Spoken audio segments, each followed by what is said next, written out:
agenda item is approval of the minutes of both the regular board meeting of April 28, 2020 and the board subcommittee meeting on May 19, 2020. We can move and handle approval jointly or individually. Is there a motion to approve one or both of these sets of minutes? This is Director Scheibel. I will vote to approve or make a motion to approve both sets of minutes. Is there a second? Director Olson, I second. Thank you. Is there any discussion about the regular board meeting minutes? Okay, any discussion or questions about the board subcommittee meeting minutes?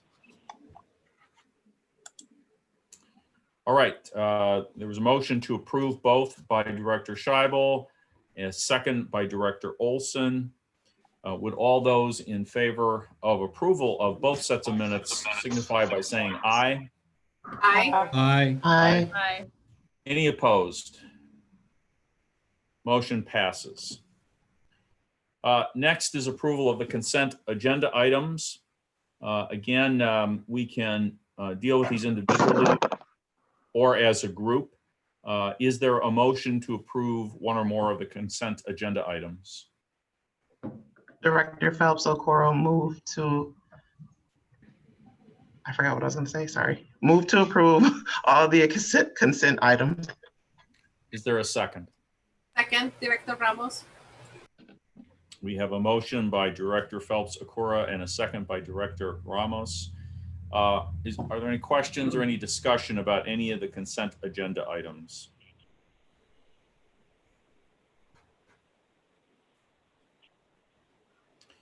There being no questions or discussion, we have a motion by Director Phelps Okoro, a second by Director Ramos. Would all those in favor of approval of the consent agenda items indicate so by saying aye?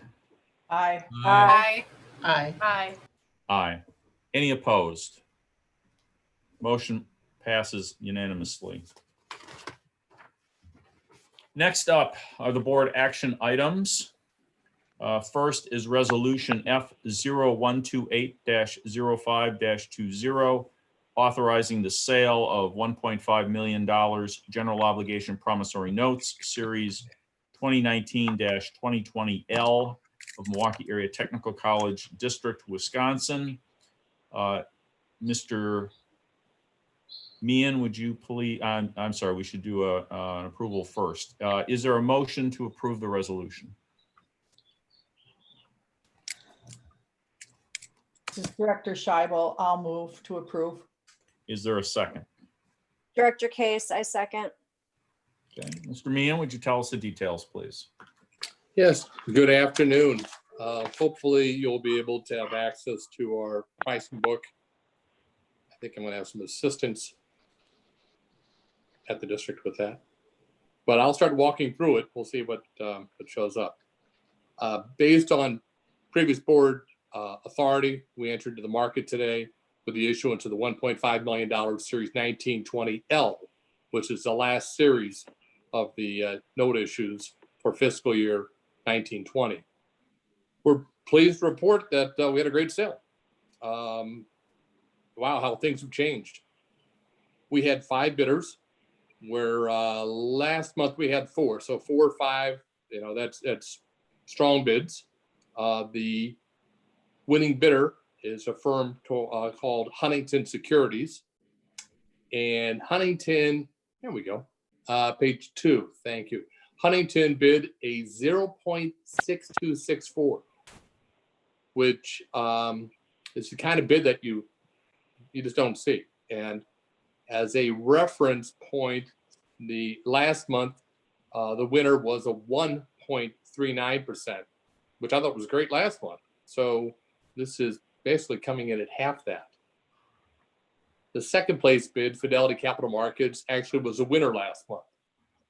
And Huntington came in second last month. So these are familiar names. Bernardi bid last month and B&Y Mellon. So getting different people showing up on bids is always good news.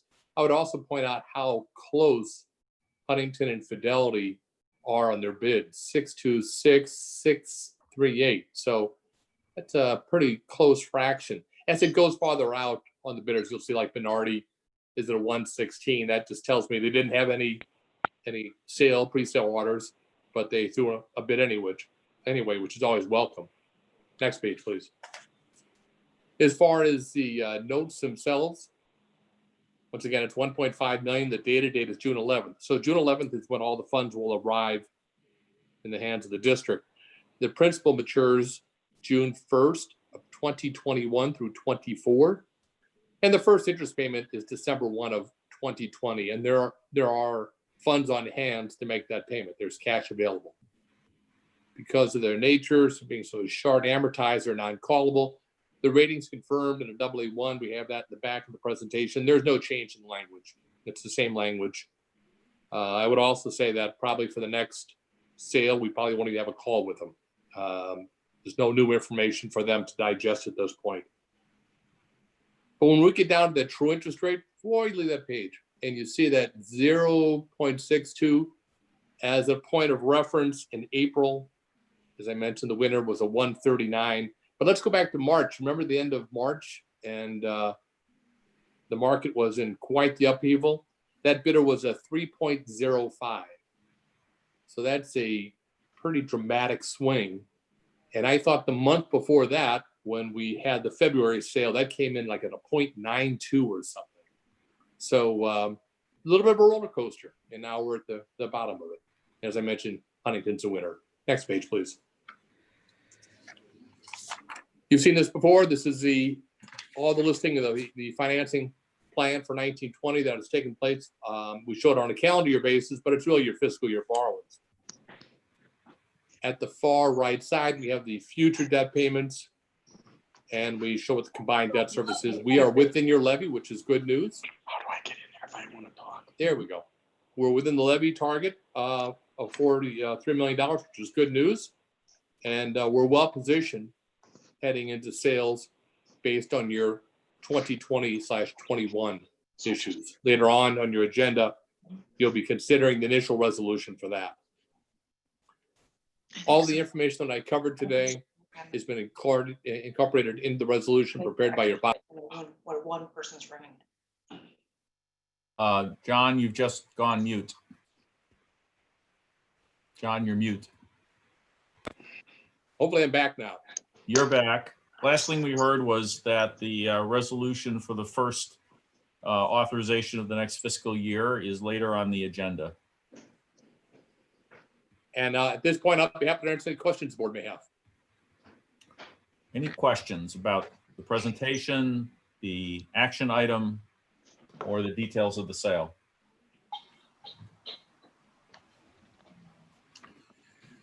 There being none, we have a motion from Director Scheibel and a second from Director Chase to approve the resolution F0128-05-20. We need to take a roll call vote. Would you please do that? Mr. Dahl, Aye. Mr. Hamilton, Aye. Ms. Mendieta Ramos, Aye. Dr. Olson, Aye.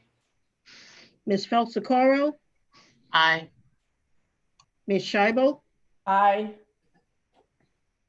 Ms. Case, Aye. Mr. Foley. Aye. Motion passes unanimously. Thank you. Thank you, Mr. Meehan. Thank you. Thank you. Next is resolution F0129-05-20, authorizing the issuance of $1.5 million general obligation promissory notes. This is in the next year's series 2020-2021A of Milwaukee Area Technical College District, Wisconsin. Is there a motion to approve? I would move approval. Thank you, Director Hamilton.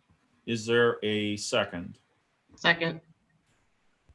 Thank you, Director Phelps-Cora. And is there any discussion about the resolution authorizing the issuance of the next $1.5 million in general obligation notes? There being none, Ms. Green, would you please take the roll call? Sure. Director Hamilton, Aye. Director Mendieta Ramos, Aye. Director Olson, Aye. Director Phelps Socorro, Aye. Director Scheibel, Aye. Director Case, Aye. Director Dole, Aye. Director Foley. Aye. Motion passes unanimously. Thank you. Thank you, John. Next on the agenda is approval of the budget and Class 1 public hearing legal notice for fiscal year 21. David, you got to stop playing Fast and Furious while we're having this meeting. Yeah. Let's see, this, all right, is there a motion to approve the public hearing legal notice?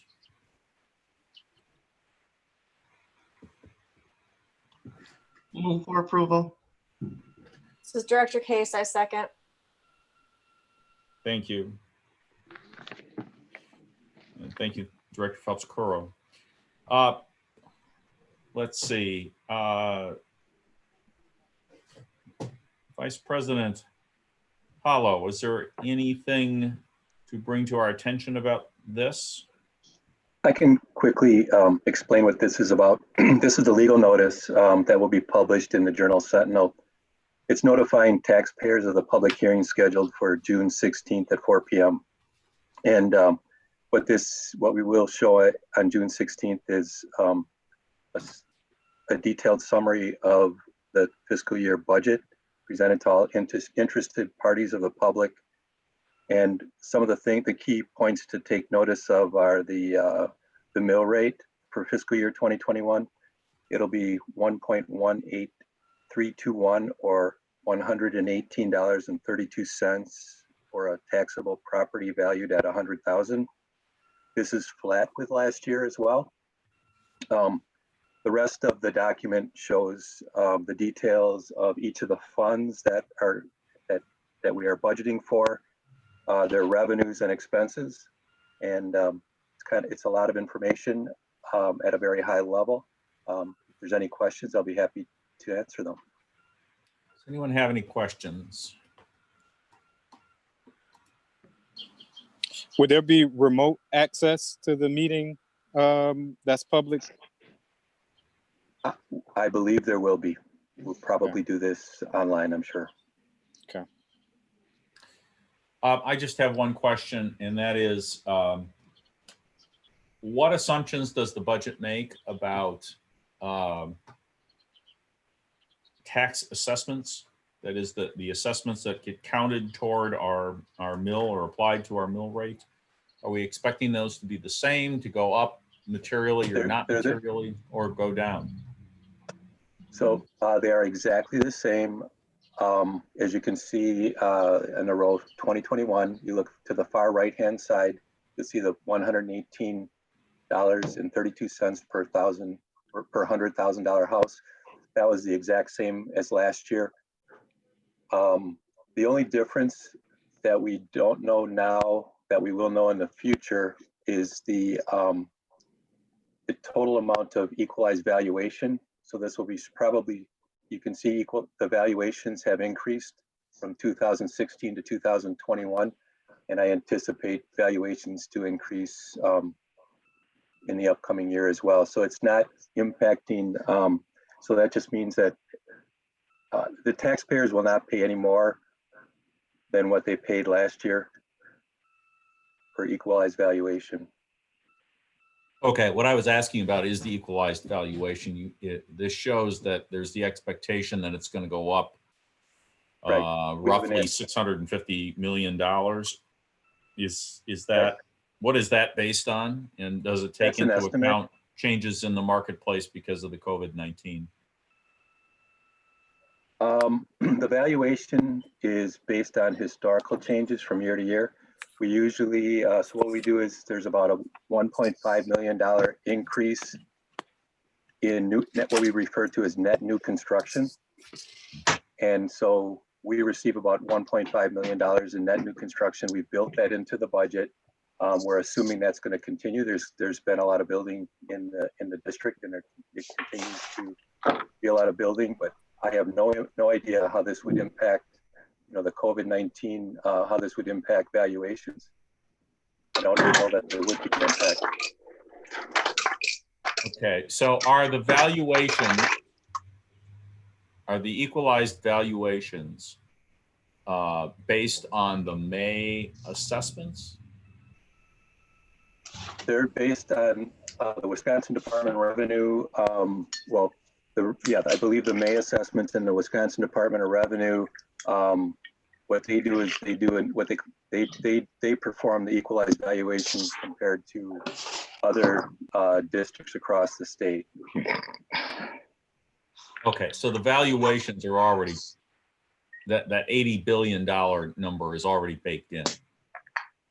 Yes. Okay. And Any other that'll be questions? trued up later this year. Any other questions, comments?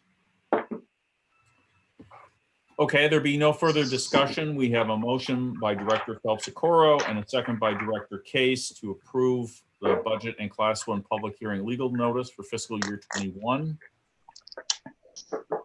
Would all those in favor indicate by saying aye? Aye. Aye. Aye. Any opposed? There being none, the motion passes unanimously. Next action item is a resolution to approve partial fiscal year 2020 to 2021 renovation / remodeling capital projects. Director Falkenberg, can you tell us what this is about? I'm sorry, not Director Falkenberg, Vice President Falkenberg. Okay, that's all right. I've been called worse, so that's quite all right. Well, I didn't want to demote you, so, So we did a similar process last year, and this is for 3 of the projects that you're going to be approving later on the agenda on some 3 capital projects that we're looking to move some planning into at this time so that we can get the plans underway and that we can get these projects in motion so we can actually come to completion within the time frame that we are looking to complete. And you'll see that there are 3 projects there. It's district-wide HVAC and electrical improvements, the downtown Milwaukee C building fire protection phase 2, and then we have downtown Milwaukee pathway offices for 2 of our pathways that we are looking to do some major renovation to ensure that we have the appropriate facilities for those pathway offices. So that's what this resolution is about. I have Jenny Rothy on the line as well, our Director of Facilities and Construction, who can answer any further questions if there are further questions. okay, before we see if there are any questions, I'm going to invite a motion to approve the resolution in a second. Is there a motion? This is Director Case, so moved. Is there Director a Olson, second. Thank you. We have a motion by Director Case and a second by Director Olson. Are there any questions or discussions about this resolution?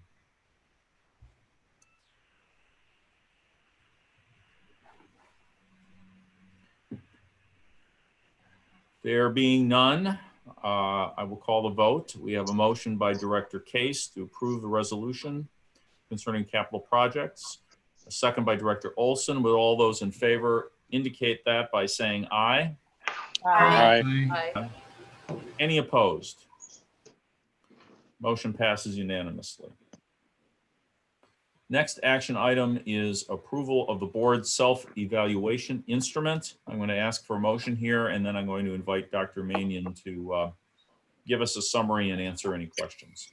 Is there a motion to approve the board self-evaluation instrument? This is Dave Dahl, and I motion to approve. Thank This you. is- I'll second. I'm sorry, who was that seconded? I didn't catch it. Director Scheibel. Thank you, Director Scheibe. We have a motion by Director Dahl, a second by Director Scheibel. Dr. Mannion, would you please give us the latest on the board self-evaluation instrument? Sure, I'd be happy to. So everyone should recognize this. We worked on it earlier this spring. It seems like a lifetime ago. And what we were doing is we were revising it so that the criteria expected of the board would be clearly reflected and connected in a stronger way to your own self-evaluation instrument. So we've gone through this a few times. We made some changes, updates, based on some feedback. And so I think it's pretty self-explanatory otherwise, but I think this will really help us move forward to make sure that the board activities and how you are conducting your work and feel about your work is aligned carefully with our accreditation. Any questions about the board self-evaluation instrument or comments?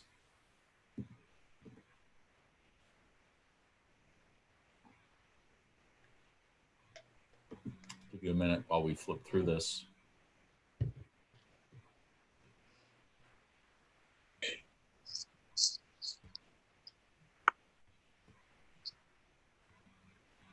Any questions or comments?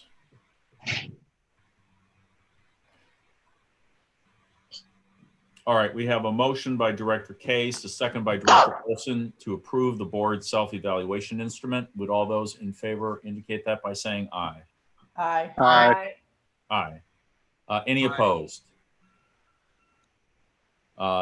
Resolution passes unanimously. Next are our reports. There is nothing to report on the chairperson's report today. So we'll go directly to the president's report. Well, good evening, everyone. I just have a couple of items. You're going to hear a little bit more from our Vice President, Janice Falkenberg, when you get more details about what we're doing regarding the coronavirus.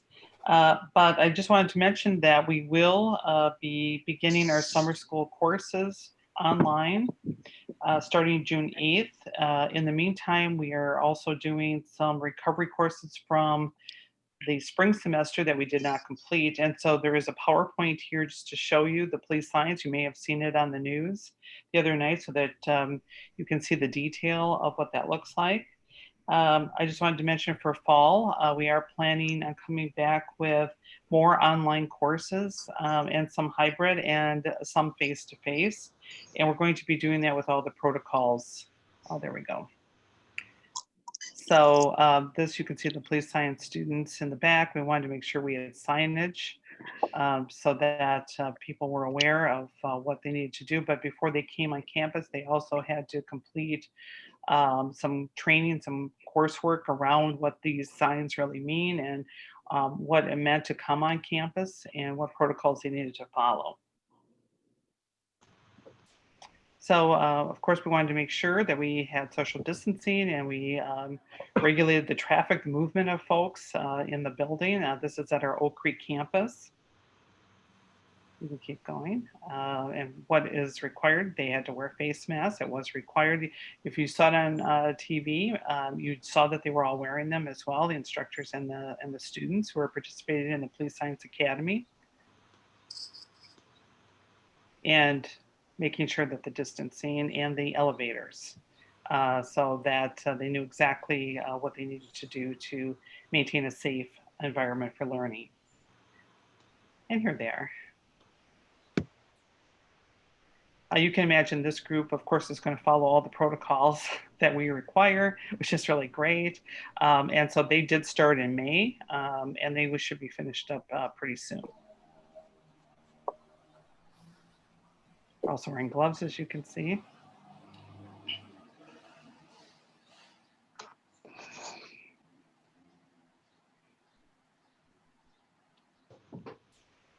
Okay, I think that's it. All right. And then with that, I just wanted to reassure you that we are meeting all the accreditation standards and guidelines, as well as industry standards and guidelines, so that we can ensure that we continue to have value in the education that we are offering for our students, and so that the employers are assured that they will get a trained workforce that they're looking for of high value.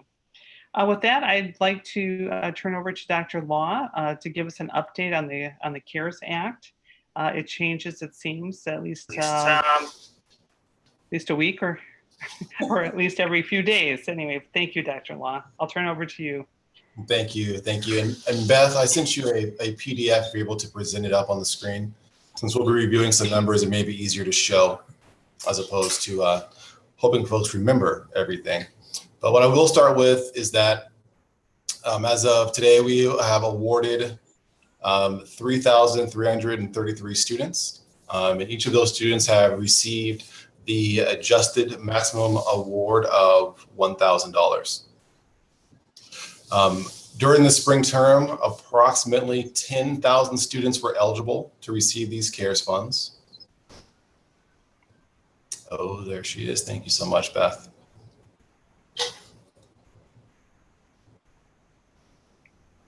So what we'll do, we'll look at the bottom of this chart at the total row. So as I said, approximately 10,000 students were eligible. So what we did is we sent those students an email letting them know that they were eligible and the steps needed to follow to request these funds, which was complete a one-page application, which was more of a form. It was your name, your information, and what you need the funds for. Of those approximately 10,000 students, over 80% opened the message, which we were very happy with. Unfortunately, only 40% have completed that one-page application, in addition to the FAFSA form.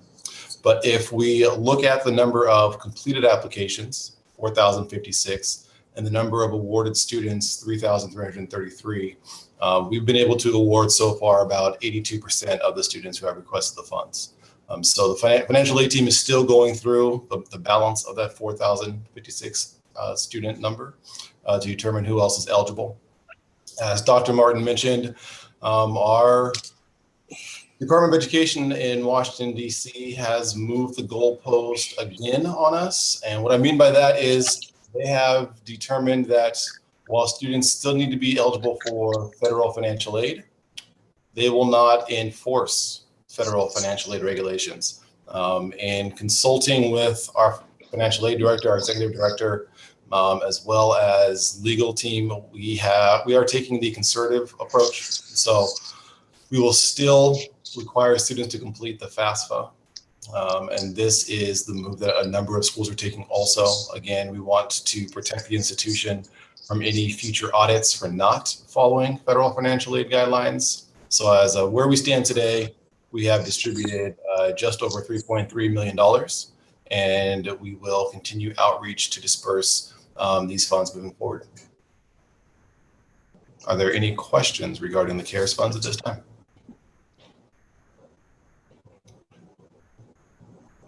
Director Law, this is Director, I keep calling everyone a director today. Dr. Law, this is Mark Foley. Are we following up with the 19% that didn't open the first message? Are they still eligible to apply, and are we trying to get them to do so? We are. So as of actually this Sunday, we redirected another communication to those students. We have followed up by email, by robocall, and by text messaging also. So we continue to reach out to students to let them know that they're eligible. Working with Tony Tagliavia and Laura Bray and their team, we have even adjusted the subject line of the email that says $1,000 as opposed to the original $500. So we continue to retarget students. But what we're seeing is some students, we've actually heard from some students where they don't need the funds, and they've let us know. We're also seeing that FAFSA hurdle is a hurdle for some students, and they just aren't engaging with it. But to answer your question, we continue to retarget students, and we will continue to do so. Thank you. Anyone else?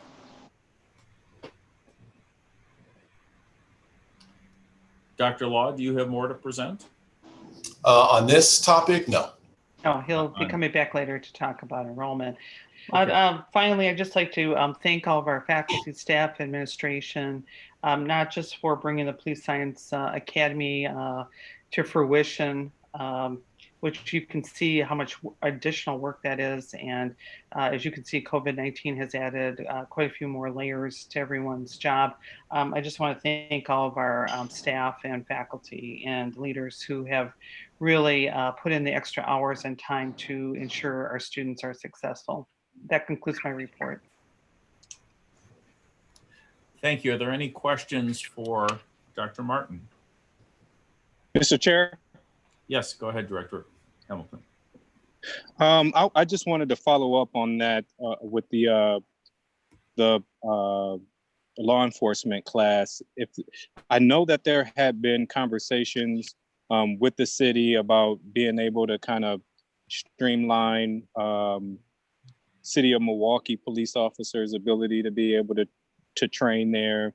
I was just wondering if there was any traction with that conversation, and if the president felt like that it was worth pursuing anymore. I am not sure about that, so maybe Dr. Dockwire would know more.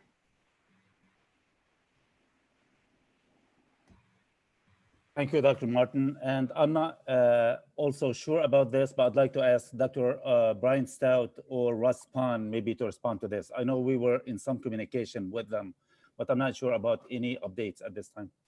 Brian Stout or Russ?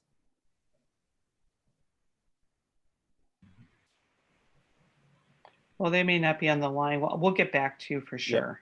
Okay. We'll get you the information. I just want to Director know Hamilton. if it's worth continuing to pursue. I was part of some of the initial conversations, and I thought that we were making a breakthrough, but I know that there were some funding issues and then some other things. So things may have changed, and maybe it's not the best situation for MATC. So it'll just be good to know if it's worth continuing to pursue. Yeah, we'll get back to you soon on this. So, yep. Oh. Okay, thanks. Sure. Any other questions for Dr. Martin? Thank you for your report, Dr. Martin. Let's go on to the Milwaukee PBS General Manager's report. Vice President Zachary. Good afternoon, MATC board members, Chair Foley, Dr. Martin, staff, faculty, and guests. During these extraordinary times in our lives, Milwaukee PBS continues to report on the impact of coronavirus and economic crises on the communities we serve. Working remotely and virtually, our journalists, producers, and hosts have produced short videos for our website, and we've also produced half-hour specials under the umbrella title, Stories of Our Pandemic. So far, there have been 2 1036 specials hosted by Portia Young, a Black Nouveau special hosted by Joanne Williams, and this Thursday at 7:30 p.m., Patricia Gomez hosts an Adelante special. Additionally, producers Everett Marshburn and Lexi Mason are producing a special Black Nouveau Zoom community event in mid-June that will focus on medical and mental health challenges in the African-American community. Last week, the Wisconsin Board of Broadcasters, the WBA, recognized the work of Milwaukee PBS with 3 very important awards, 2 for 1036 and 1 for Black Nouveau. Over the coming months, producers of Milwaukee PBS will start producing video content for MATC enrollment needs. The new Welcome to MATC segments will be taped in both English and Spanish, and the completed videos will reside at matc.edu. And now for my final bit of news. I'm happy to announce that Milwaukee PBS will broadcast MATC's virtual graduation ceremony the first weekend of August. I'll have more details on that soon. Thank you. That concludes my report. And if you have any questions, I'm happy to answer them. Thank you. Thank you, Vice President Zachary. Does anyone have any questions? Mr. Chair? Director Hamilton. I do want to applaud the effort of making the 2020 graduation memorable for that graduation class, for that graduating class. I think it's important for us to remember that this is a milestone in the lives of many people, and we should do our best to try to make it special for them, just as we do every year. So the effort to broadcast that and make it memorable and give those graduates a chance to kind of share that memory with their loved ones is appreciated. So I just wanted to applaud that. Thank you. That's why we did it, because we realize it's an important year, and this will allow any family to watch because we are free and over the air, and we're planning on airing it first time on a Saturday on Channel 10, and the next day we'll air it at a different time on Channel 36. So we don't have the times yet.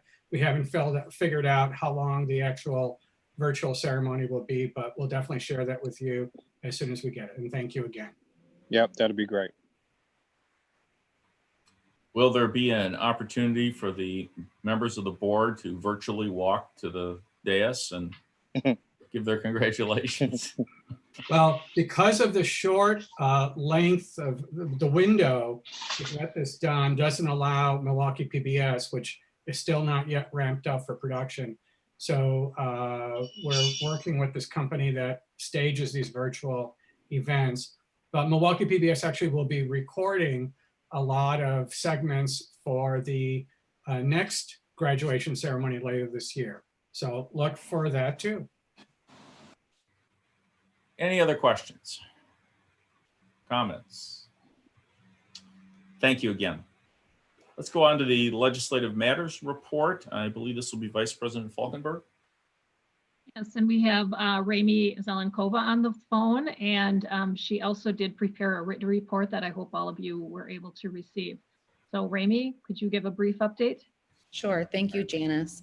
So you should have in front of you my ongoing update specific to COVID, the timeline that I've been updating weekly. When we last met, it was right as the state Supreme Court was taking up the governor's or the administration's extension of Safer at Home. Certainly, we've all seen the headlines there.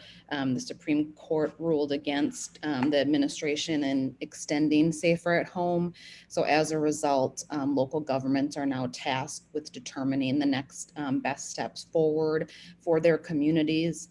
The governor, in response to the Supreme Court ruling, his administration did put forward a scope statement, which I won't go into detail now, but essentially that is the rulemaking process, and that does involve the legislature.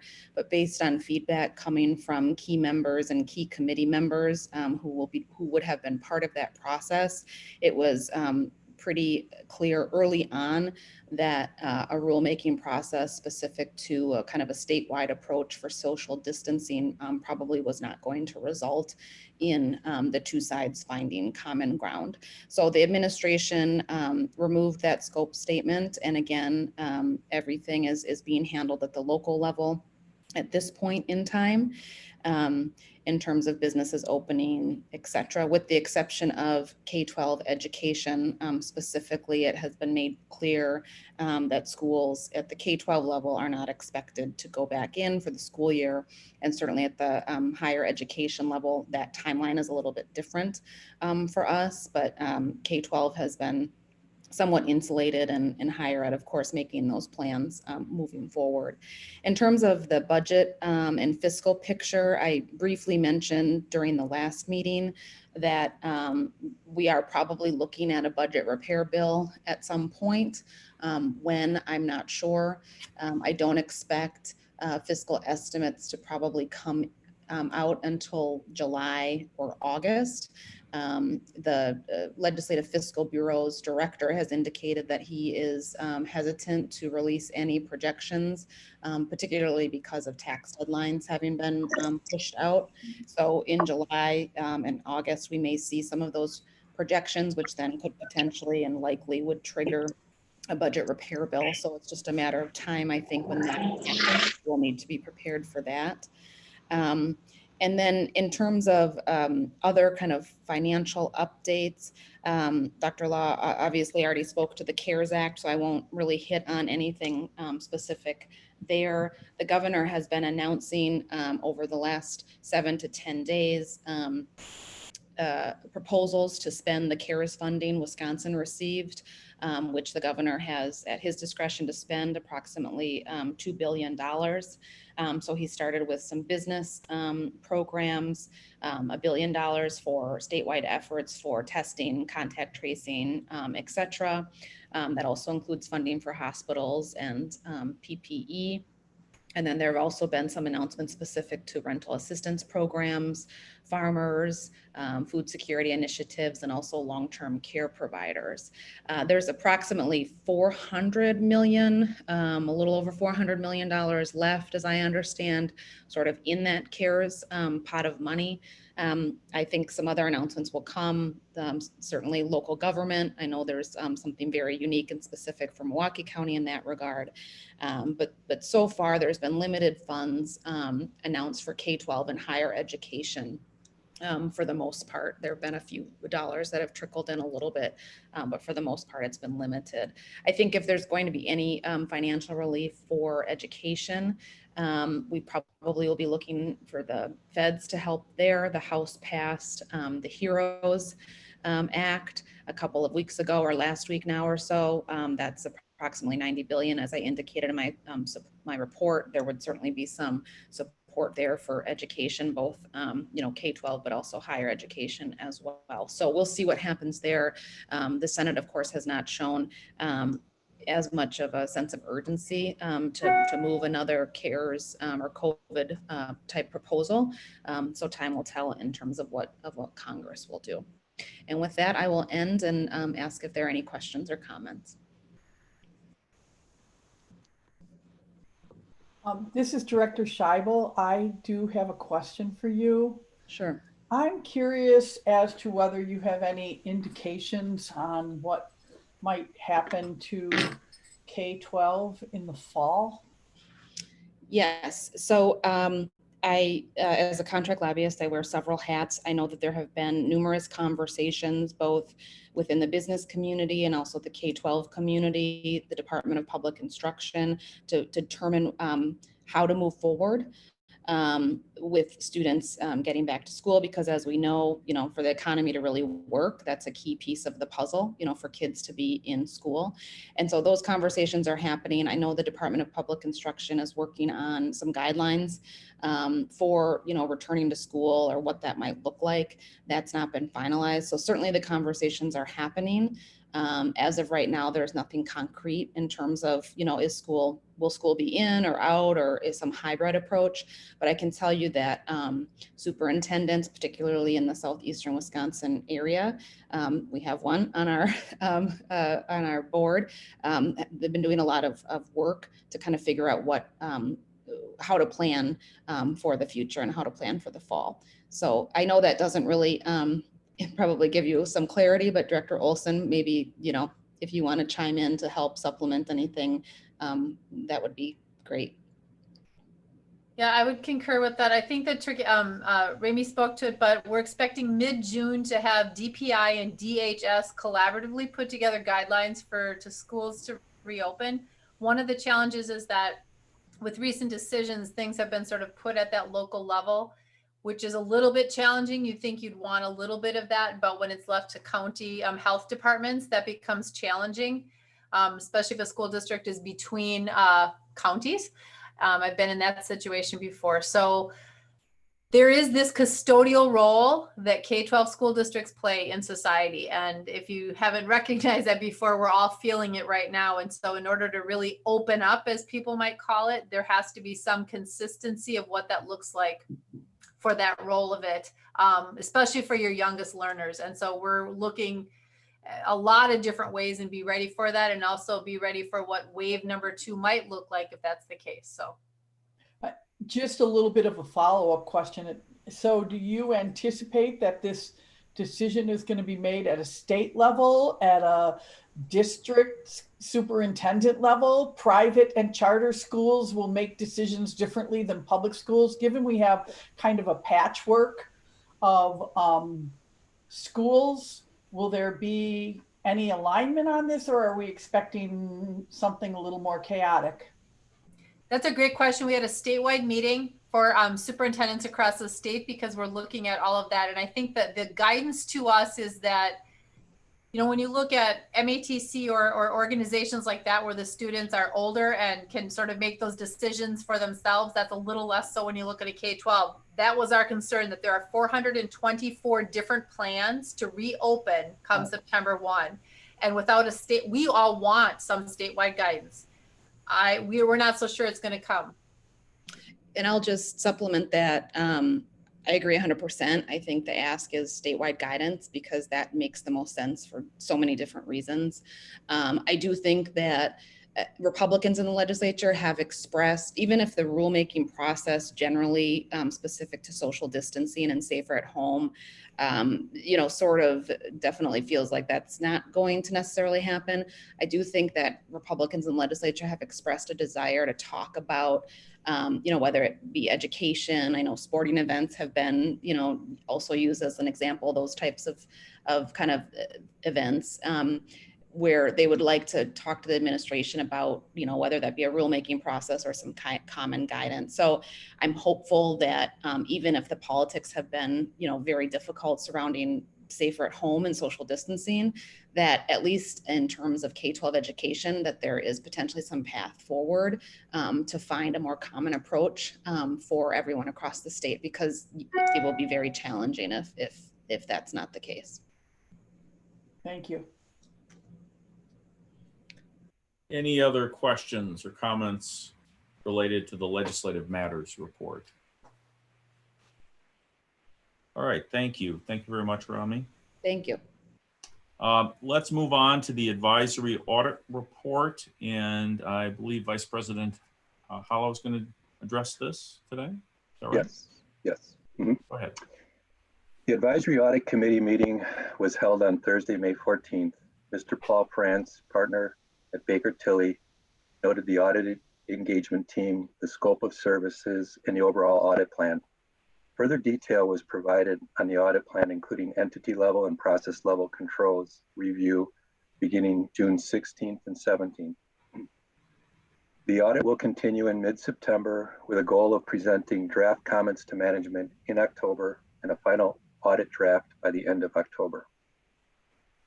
Ms. Kristen Ducato, Assistant General Counsel at MATC, presented a governance, risk, and compliance update to the committee to address two specific items from the committee's charter.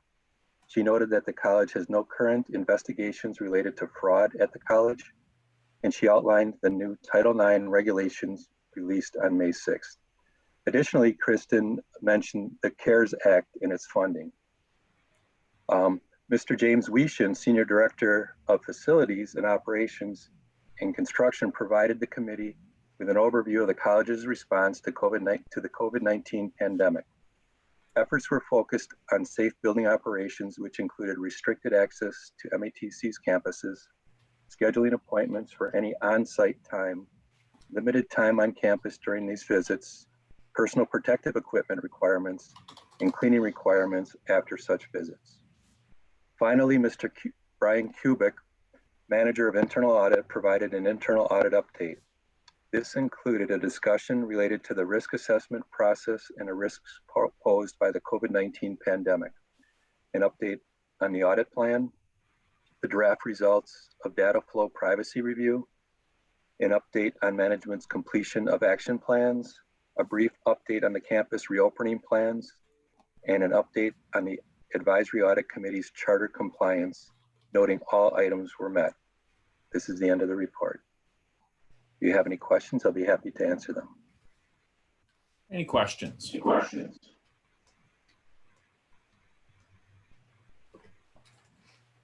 Hearing none. I'm getting a little feedback here. Is anybody trying to ask a question? Okay. Thank you, Jeff. You're welcome. Next, our board monitoring. I think we are back to Dr. Law with regard to the enrollment report. Good afternoon. Actually, we have the risk management and public safety update. before My apologies. I skipped that. I will go back on mute. Thanks, Dr. Long. Vice President Falkenberg, you have the floor. Yeah, and so you do have up on the screen, this was attached to your agenda for today, and we typically give this report to the board every spring, just to kind of give an update on where we're at with our insurance coverages, how we're doing in workers' compensation. And so I'm going to turn it over to Chris Ducato, our Assistant General Counsel, to kind of cover some of the insurance issues. And James Weishen will be handling the risk management portion and talking about our phased return to campus. And then our Director of Public Safety, Chief Aisha Barko, will be talking through the public safety update. So I'll turn it over to those three individuals. So Chris, if you want to go first. Sure, just General Counsel. Just a brief overview of our overall insurance premiums. We have broken it out to 3 categories. Our property insurance brokers are seeing what they call a hardening in the market, which means generally premiums are going up. So we are experiencing a slight increase in our property from last year, not surprising in the event of COVID. With regard to our casualty, that's just slightly up. That's all of our general liability and educators' legal liability coverage, which basically covers everything that's not property or workers' comp. And then we actually saw a significant decrease in our workers' compensation premiums for this year. That was a result of a significant reduction to what's called our MOD rate, which has to do with calculated because of frequency and severity of injuries. So this is really fantastic. We've seen a reduction for 4 years in a row. This year we went from 0.68 to 0.60. So it's about a $200,000 decrease in our premium. Just for frame of reference, anything below 1, it's considered relatively decent, and we're at 0.6. So if that gives you any frame of reference. Any questions? Yes, this is Director Dahl. Is DMI the insurance company that represents all the tech colleges? Yes, it is. District Mutual Insurance. And I think many of us have attended some of the state meetings. This is a really good program. And I think for these policies, almost all the colleges participate. Is that right? All 16? For yes, these types of insurance, I mean? Yes, this is what's known as a mutual. So District Mutual exclusively insures the technical college system. So the way that it works is we keep a very brief, I'll say deductible self-insured retention on each of these lines of coverage. District Mutual holds the next level of coverage. And then the third level of coverage is reinsurance. So DMI seeks insurance through the insurance market for the next level. So yes, that is the structure. Okay, thank you. Any other questions about this? I have one, Kristen. I didn't understand the comment that the 10% increase in property coverage is not surprising in light of the COVID-19 situation. What is the connection between the two? So, you know, the market is, I've heard this, is hardening. And I believe it's because for this line of coverage, it's because I think our disease coverage is actually under our property line. There's several riders and several different types of coverage that go under the property line. And because of the types of coverage that are included, that's what's resulting in the higher premiums. What happens next year with our workers' compensation coverage, that's my biggest area of concern is if we have more frequent claims as a result of COVID, that will go up. But right now the market is seeing an increase in premiums in the property, particularly through DMI because of what's included under that line. And I can get you more specific if you'd like to know what's included in our property coverage. So the health coverage under this policy, what does it cover, generally speaking? So the disease coverage is what happens if there's some kind of sickness in the college as a whole, as opposed to workers' comp, which covers just employees. Okay, and this would cover what kinds of claims? So if someone was to, say, get ill hypothetically as a result of the COVID-19 pandemic, or if there are costs associated with the property itself, those are the kinds of things that would be covered.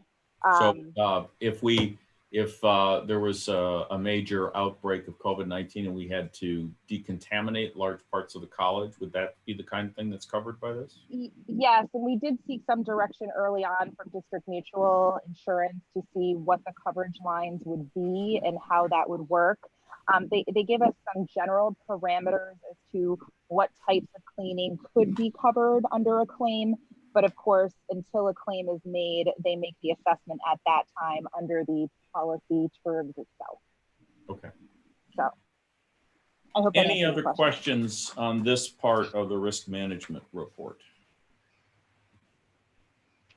Okay, let's move on to part 2.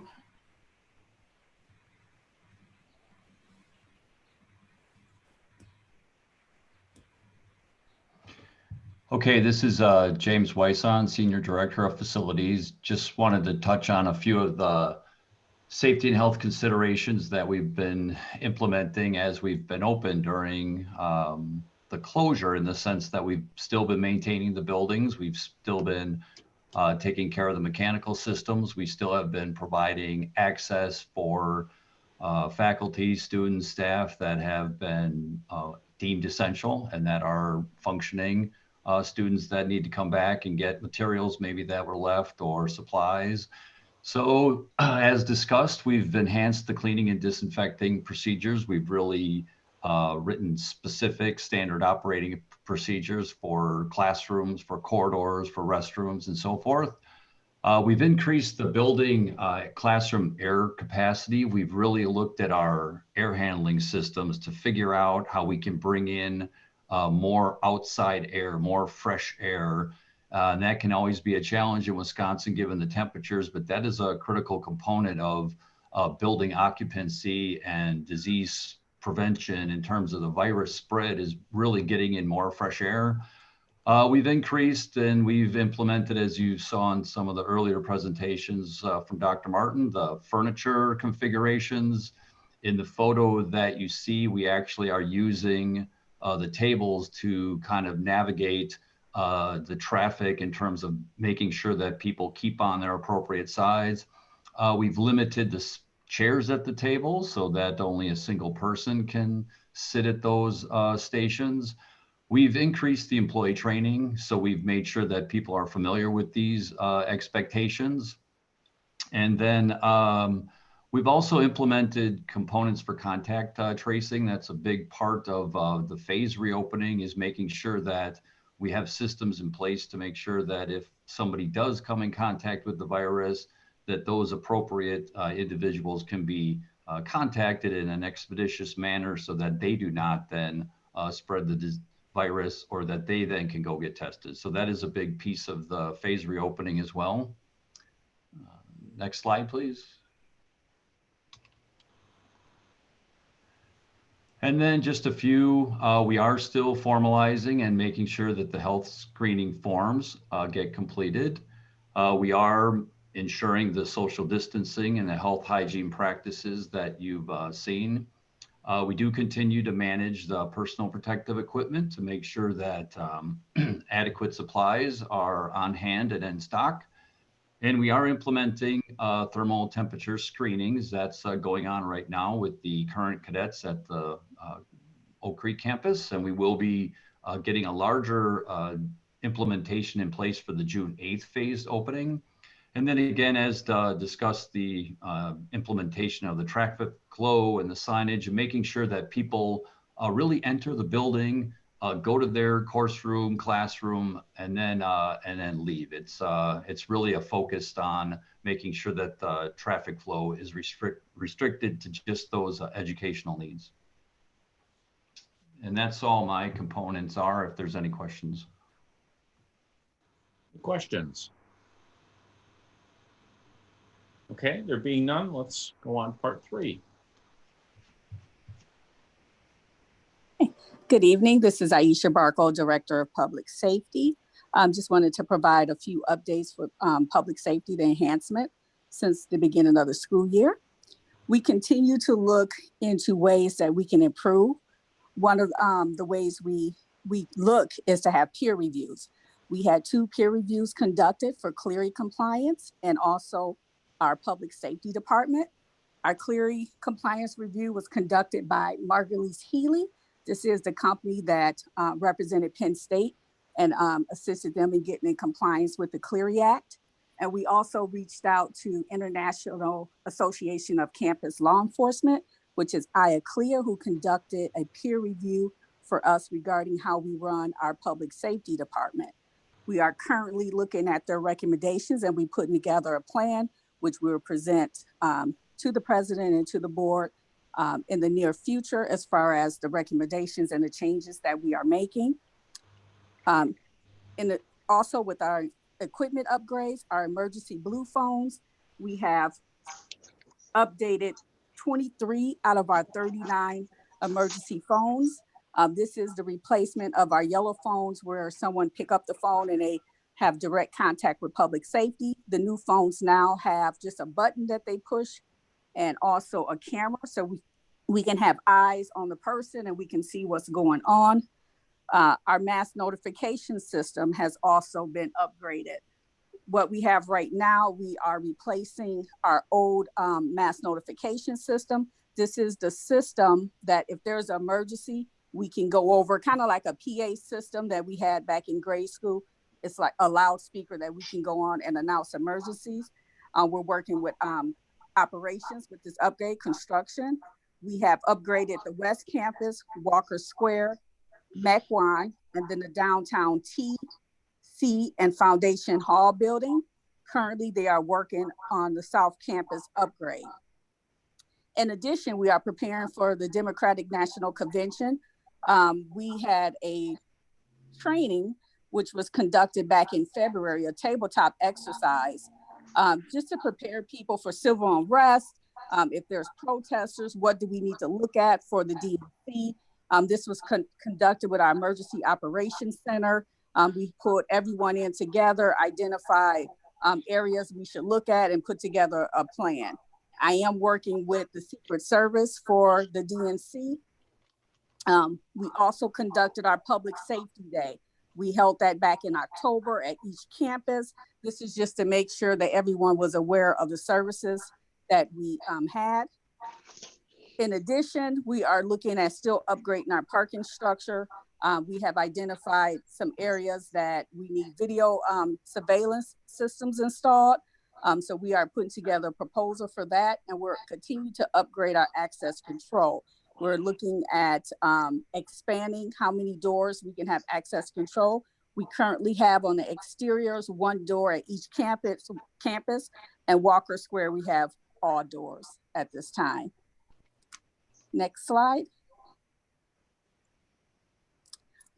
We also continue to move forward with our implementations of tasers. We are moving forward. This was also part of IACLEA recommendation to implement tasers. I do have on the line also Steve Harlow. He is a Taser instructor for the police, MATC Police Academy, who will conduct all training, and he definitely can go over the training once I'm done giving you some of the information regarding the tasers.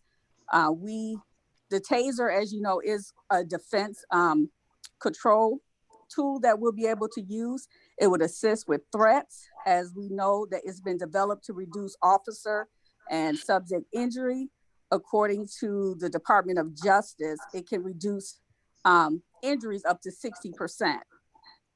It's one of the best options for self-defense, not just only for the officer, but for students, staff, and faculty. As I said earlier, it was recommended by IACLEA, and I did put their quote in the slide that you're able to look at as far as their recommendation and how they came to their recommendation. If you can go to the next slide. They came to their recommendations because they looked at our cost for service and where they thought the tool could be useful. So they looked at data from 2017 to 19 to saw that we responded to 22 physical altercations. And this may have been individuals, students, a physical altercation, or it could have been non-students, and also the 221 disruptive individuals that we responded to. In addition, they looked at several incidents that we were involved in. We had assault on staff back in November of 2018 that led to injuries of officers. Also, we had an incident at the nursing pinning ceremony that also led into injuries of officers and the individual getting into a physical altercation with the guests. Back in November in 2019, we had an individual that got into a physical altercation with our officers, and subsequently a firearm fell out of his jacket. And then we also had a recent incident back in March where we had an individual non-student that was refusing to leave who had a knife on him. During our public safety day, we also had a questionnaire that we had students answer. We asked about the tasers. We had 182 students that we were able to talk to that agreed to take the poll. 119 students said that they did feel that having a taser would make the campus safer. We had 25 that said no, and the rest either left on blank or had another statement. Also, what we would do before we implement tasers is we will have body cams, so our officers will wear a body camera before we implement the tasers on the officers. If you would like, I do have the instructor from the police academy that is on the call who can really explain this training that we would go through. We would receive pretty much the same training that law enforcement officers have, and the training would be annual for all officers. A reminder, if you're not speaking, please mute your microphone. So Steve Harlow, are you there? I am here. Okay. Could you briefly just go over the training that we will receive from our police academy? Okay. The training is there's two facets to it. First is the manufacturer training, which Axon International, which used to be Taser, mandates, and that's a 6-hour program that entails a PowerPoint presentation on the implementation of Taser. It goes through very briefly how the electrical system works in the Taser. And they'll go through some medical issues, threat assessments. Taser doesn't create policy or guidelines per se. That's up to the individual agencies that institute Tasers. But everything that's in that PowerPoint is very concise to Taser. And then there's a second PowerPoint that the state of Wisconsin, the Law Enforcement Standards Board, put together back in 2008 or 2009. I was part of that project. And we put together a PowerPoint that is a general overview, and it deals more with some of the medical issues that we might come in contact with when we're using the Taser, and also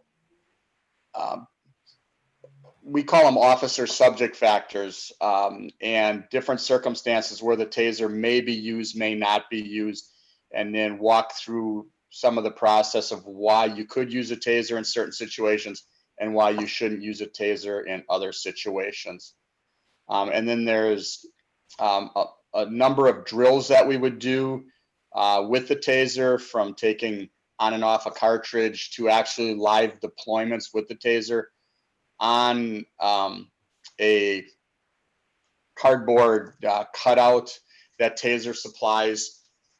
So we get target acquisition and better targeting with the Taser, and then just a number of drills to get the officers comfortable with the Taser. So that's the first block. So that's roughly 8 hours. And then their Taser mandates yearly training for the Taser, which right now consists of, I think it's 50 slides in a PowerPoint presentation, and then requires the same about a half dozen drills, but we would modify those drills once officers get comfortable with the Tasers, and we can move forward and go to more scenario-based training with the officers in yearly updates. So that's basically the training. Tasers, they certify officers on a yearly basis. So all the officers would be certified to carry a Taser, and that's mandated by Taser. Thank you, Steve. Any questions regarding that? This is Mark Foley. I have one question. Yes, sir. You said that the presentations of the programming or the training would include some medical information. What kinds of medical information are included? Well, it's more so the types of people that we would deal with when we're using Tasers. Tasers are used on generally people who are more violent, and it should be noted that in the law enforcement community where I train it, I also do Taser training for the medical college for their public safety. They've had Tasers since 2015. And I'm also the training coordinator for Freighter Hospital, and we are looking at adopting Tasers and bringing Tasers on board at Freighter Hospital also. But what we do is the Taser is located in a relatively low level within our intervention options within law enforcement. It's called control alternatives. What I've done for public safety and security is I've moved that up to a higher level and what we call protective alternatives. So really what I do is I train the Taser in situations where it would be a self-defense or defense of others situation, and not necessarily for purpose of controlling somebody. If we're losing control of certain situations, especially in security and public safety, most times we're going to let that individual go and then notify law enforcement to come in and intercede in those type of situations. So what I'm talking about with medical is when we see some type of emotional disturbance in somebody, or somebody who is drug or alcohol impaired, and we can't control them with number of officers, because those types of people who are extremely strong, they don't feel pain. You can have a number of officers and they'll still fight. And the problem is that we need to get control of these people as quickly as we can so that we can get them into the EMS system and get them to a hospital so we can tend to their needs. So what Taser does, instead of having prolonged fights with these people, is when you deploy a Taser and the probe spread on the body is roughly 12 to 14 inches. It does what we call create neuromuscular incapacitation, which is basically it locks up the muscles in the body. So even if the person isn't feeling any pain, creating that lockup of the muscles is going to allow officers to get in there, get control of the individual, get them stabilized and handcuffed and restrained so that we can get EMS in there and we can get them in and get them in an ambulance and get them to a hospital. Most of the time, those types of people require some kind of a sedative or chemical restraint to bring them down off of that high level of agitation that they're in and the psychotic behavior that they're showing. So that's more what the Taser deals with. The injuries to Taser, I know there's always a concern about the electricity factor. You'll always hear media reports, and rightfully so, that Tasers emit 50,000 volts. Well, that's not necessarily true. What the 50,000 volts is in a Taser is that upon impact with an individual, that is the pressure to push the electricity into the body. Once the electricity is in the body, you're looking at under 1200 volts, which is relatively low. And if you want to take it from an amp standpoint of electricity, when you're looking at it from a wall socket or something like that, where that's continuous electricity in the body, if nobody's going to do it on purpose, but if you stick your finger in a light socket, that's going to be continuous electricity flowing through the body. What the taser does is it puts out pulse electricity at a pulse current, and so there's a pulse and then a pause and a pulse and a pause, but that's done at 19 times per second, and that equates to about 0.0012 amps. And if you look at a defibrillator that EMS uses, those are roughly, and I might have my numbers wrong here, so don't quote me, I think it's 175 to 400 amps when they're using a defibrillator. So you can see the amps are a very, very safe range on the taser. Taser's not 100% safe. They say that it's about 1 in 100,000 can have a cardiac issue when the taser's deployed, but Taser's also created training now. They've revised their training to try to deploy the probes so that they're not deployed in the upper chest anymore, and they're more deployed in the back or lower abdominal area and below the waist. So it lessens the likelihood even more that there would be a cardiac issue. Just to follow up, I've been involved professionally with 2 cases where the individual who was tased died. They both involved cardiac arrest. They both involved multiple tasings above the waist. And there are at least 3 issues that come to my mind as a result of that experience. You've just addressed one of them, which is the training as to where, but also the training as to how many.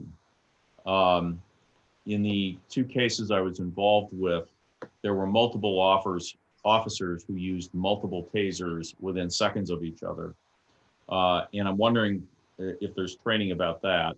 But the second is, the second issue that I'm hoping you're going to address in the training, and that's really my question to you, is if there is a cardiac arrest or if there is some other medical problem immediately following the tasing, are we training people in what to do as a first aid, and do they know who to call for emergency response? I can answer both of those questions. I can't speak specifically to obviously I don't know the 2 cases you're talking about. Taser has, and the IACP, the International Chiefs of Police Association, and PERF, Police Executive Research Forum, and a number of other national police organizations have recognized that prolonged applications of the taser do increase the risk of injury and sometimes serious injury to individuals, and also repeated applications, because when the taser is deployed, it generally will cycle itself off in 5 seconds. So then you have to make a reevaluation of whether the individual can be controlled or not, and then whether you should deploy another application of the taser. Each deployment of deployment of the taser is looked at as a separate use of force. So if you have 3 deployments, that's 3 separate use of force that we have to look at. As far as the duration, you have to look at why it was deployed for, instead of 5 seconds, the trigger was held down and it was deployed for 10, 15, 20. Those types of situations are going to be looked at and scrutinized more, but again, it's going to depend on the situation.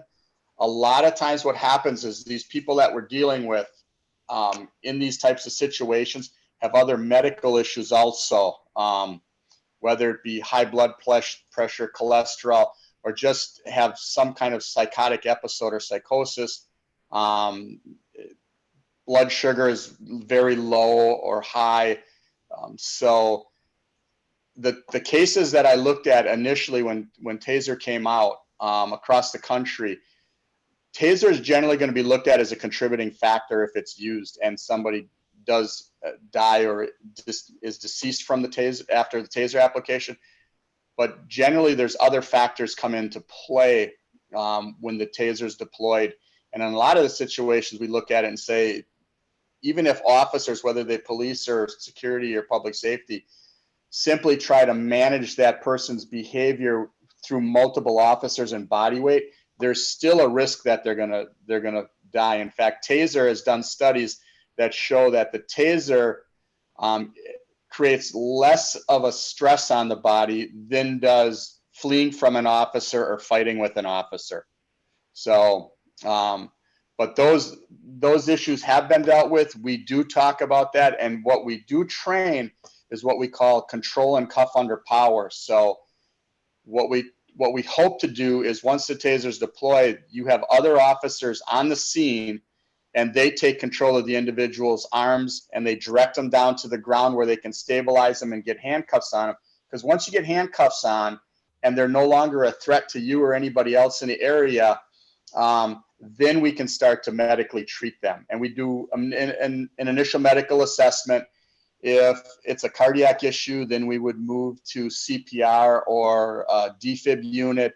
If they sustain injuries from a fall from the Taser, then we're going to address those injuries. I'm assuming, and I haven't talked to the chief about this, but I'm assuming that if a Taser is deployed, EMS is going to be notified and asked to respond. Milwaukee Fire EMS would be asked to respond anyway to that situation. And if MPD is involved, which they would be when the Taser is deployed, then they would be notified also that there was a Taser deployment. And generally they would, if MATC hadn't contacted yet, they would, MPD would contact EMS, even if the individual doesn't show any signs of injuries or doesn't have any complaints of injuries. And Steve, you're correct. Any deployment, EMS will be called immediately. Okay. So does that help with those questions? Yeah, thank you. Does anyone else have any questions?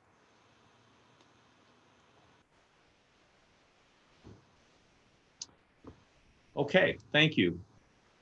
Thank you. Aisha, do you have anything further? I do not. Thank you. Okay. Mr. Chair. Thank you very much. Let's move on to the board monitoring. And now, Dr. Law, the enrollment report. Yes, thank you. So after consulting with our IR team and reviewing courses that we have canceled that couldn't be continued due to COVID-19, we are estimating that we will finish the current academic year with 9,900 FTESs.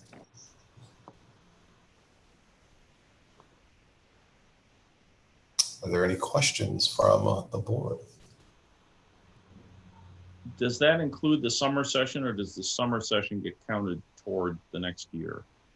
The summer session will be counted towards the next academic year. Okay. I have a question, Director. Yes. Go ahead. How does that number compare to what we were anticipating? What were we on target to achieve, and what will we now achieve, and what's that new gap, I guess I'll say? Yes, thank you for that question. We were on target to achieve just under 10,000 FTEs. I believe the number we were going to be at was approximately 10,006. And now, can you repeat the new number? Yes, we're estimating 9,900. So can you tell me, so that is about a 700 decrease, it looks like? No, about 106 decrease. 100, oh, okay, you said 10,006, I put 10,600. That would be amazing if we were able to hit that Oh, number. I just want everybody to know my math, since I was talking about K-12 education, my math isn't quite that bad. So anyway, so do you know how many students does that represent, knowing that we have a lot of part-time students who before, add up to an FTE? I'm just curious. Right. I hear what you're saying. I think I can get exact numbers for you on that. At this time, I think we typically estimate 3 to 4, 2 to 3, 2 to 4 students equals 1 FTEs. It depends. It depends. Dr. Law, this is Mohammed. I can assist with that if that's okay. Thank you, sir. Sure. So for the 10,000 FTEs that we have, we serve roughly about 35,000 students. So the average is 3.5. Exactly what Dr. Law said. It's almost halfway between 3 and 4 students to get an FTE. Okay, thank you. Sure. Other questions about the enrollment report? Dr. Law, are there any identifiable groups that are responsible or largely responsible for the decline? That is, has some category of students, be they direct from high school or adult education or what have you, gone missing in larger numbers? We really aren't seeing any specific category of student going missing. We haven't seen that. What we can do now that our term is drawing to a close and grades are coming in, we can do some additional analysis to better understand which of our students we lost. We'll probably see more students lost due to course type as opposed to student type. But again, we'll do some analysis on that and see if we can come up with any significant statistical data on that. Yeah, if it's course type, then we need to figure out how to be able to teach those courses or to get people to attend them. Agreed. Perhaps in some new ways. Are there any other questions on the enrollment report? Okay, thank you, Dr. Law. Let's move on to the pathways presentation. Dr. Dakwar? Well, thank you, Mr. Chair. And we shared the PowerPoint slide deck with the board in advance. It's narrated and it's linked to the agenda as well. So at this point, we'd like to entertain any questions or any comments that you may have.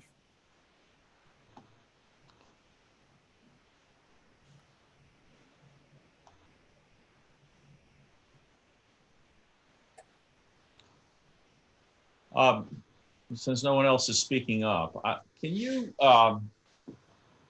this is number 5 or number 6 or number 7 on our pathways? Where are we in the process of reviewing these since we've adopted the pathways approach? This is actually our 3rd or 4th, I can't remember. I think this is our 4th. And then hopefully by the end of the year, I mean, going into August, September, we'd have a full cycle here. Okay.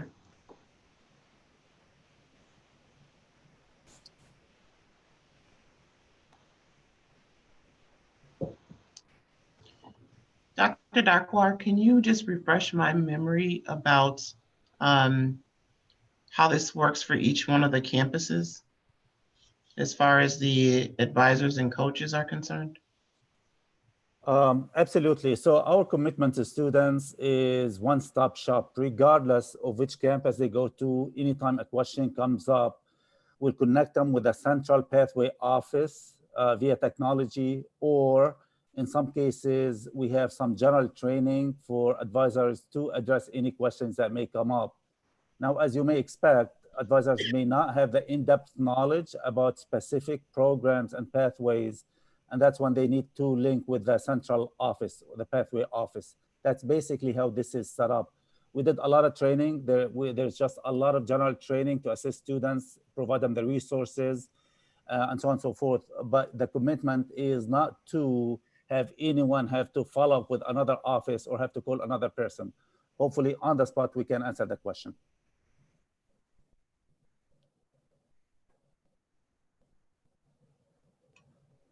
Just to follow up, so is this at one particular campus for the STEM pathway? Oh, whoops.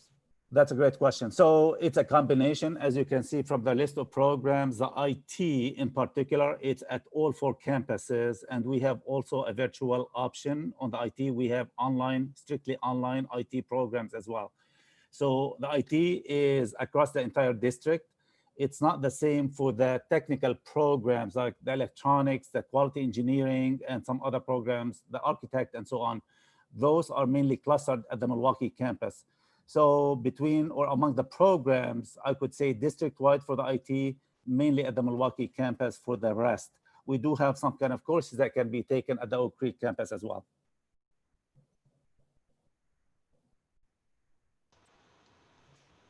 Any other questions? I have one, Director Foley. Can you tell me, is this one of your bigger pathways? Would you say, how does this fall into the overall scheme of things? That's my first question. And secondly, is this one where people can shift their learning more easily to online learning or less easily? I know some of them, like in nursing, for example, where you have to have some type of hands-on practical experience. This is not quite like that. So can you give me just a sense of the size of the program and the ability to provide a good learning experience online? Absolutely. Dr. Goodwin. Okay, please go ahead. That's great. Good evening. Hi, this is Dr. Kamala Goodwin. I'm the Dean of the STEM pathway. Thank you for having me. Our pathway is one of the smaller pathway compared to the overall 7. Most of our programs are offered face-to-face. Of course, our IT programs have a higher percentage of online modality than the rest of the programs. That is the only program actually that offered courses online prior to COVID-19. And just to add to this, Dr. Shadel, we have 33 full-time faculty, 20 part-time, so it's more on the smaller size as well in terms of faculty that serve the programs. Thank you. Sure.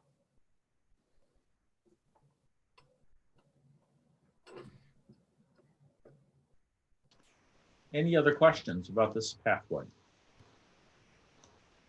And Director Foley, just a quick follow-up you asked, and this was actually exactly number 4 pathway that we're presenting. Okay. Any other questions?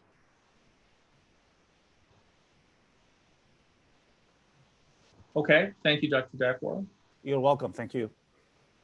Next is a review of the fiscal year 21 preliminary activity plan and budget. And Vice President Hollow? Yes. Beth, may I share my screen, please?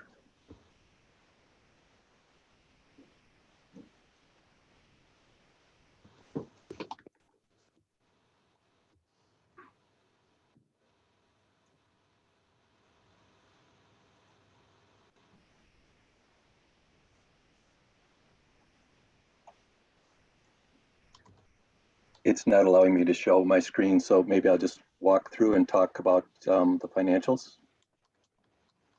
Go ahead. Okay. What I have in front of me is the general fund. I'm going to talk about two funds primarily, the general fund and the enterprise fund. Those are the 2 primary operating funds of the college. So that was what I was going to focus my attention on. What we're doing is, we talked about FTEs a little bit ago. Amir mentioned, Dr. Law mentioned that we had 9,900 FTEs in this current fiscal year. That's slightly up from what we had the previous fiscal year of 93. We have built a budget around 9,100 FTEs. We're down a bit because of the circumstances that we're faced with. But we have plans for upside, and we also have plans for if we do fall below the 9,100. what I wanted to share with you is that this budget is a balanced budget. We have revenue. We have anticipated full year revenue for the fiscal year 21 of $172.6 million compared to $175.8 million in revenue for the previous fiscal year. We're slightly higher than fiscal year 2019, however. Primarily what we're doing with regard to the reduction in revenue from this current fiscal year to the proposed 2021 budget is we're holding positions open. We have many positions that we're holding, that we're anticipating. As you know, we have guided pathways, and we have a lot of positions that that are centered around guided pathways. We've prioritized those positions, and right now we're in a holding pattern on positions until we see how the FTEs are coming in. Our benefits are basically flat year on year. And one of the areas that we've really challenged people to help us reduce spending was what we refer to as our discretionary spend. As you remember, I always talk about 3 areas of spend with the college. We have salaries, fringe benefits, and discretionary or non-salary fringe benefits. We're presenting a balanced budget, as I mentioned. So maybe I just pause for a second to see if there's any questions that anybody has regarding the general fund or Fund 1.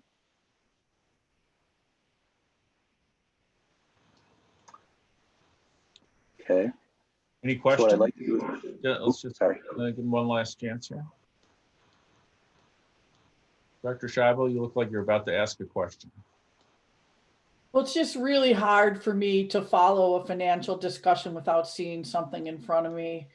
And so, you know, I know there have been different slides that have been going forward here during the time that Jeff's been talking, but I personally have a hard time tracking with the conversation if I'm not able to see the numbers. I'm not a numbers person, and so I'm just not sure that I'm, you know, that's my own, it's just a comment. It's really hard for me to track what you're talking about. Yeah, I see that. I see on the screen we have the Opeb Trust, which is not what we're talking about, correct? No, it's not what we're talking about. So right. So that's throwing me off. Okay. I apologize for that. So I don't want to hold everybody up, and so I don't really have a question because it's really hard for me to follow along. Okay. And I apologize for that. No, that's fine. Perfectly fine. The second area that I wanted to talk about is enterprise funds. So if we think about enterprise funds, the enterprise funds are primarily operations that are held for break even or profit. So in those areas, we have Milwaukee PBS, we have bookstore, we have food service, childcare, and then there's other smaller enterprise activities such as, you know, there's barber cosmetology, there's different other small operations, plant sales, things like that, that are for horticulture, that are much smaller, really do not add much to the, overall budget. We're presently looking at the general fund slide. Can you show us the enterprise slide? Okay. Okay. Okay, so there we have the general fund. And as I mentioned, the total revenue you see in the current fiscal year budget is $172.6 million. That's in the far right hand column. I'm sorry, I apologize. I was looking down at my notes. And the middle column is the current year projection, current fiscal year. The total revenue is 175.8 almost. So you can see we have a significant reduction in revenue, and that's a result of the lower FTEs that we're anticipating. And also you can see our expenses. We have the salaries total, and also the fringe benefits. And as I mentioned earlier, the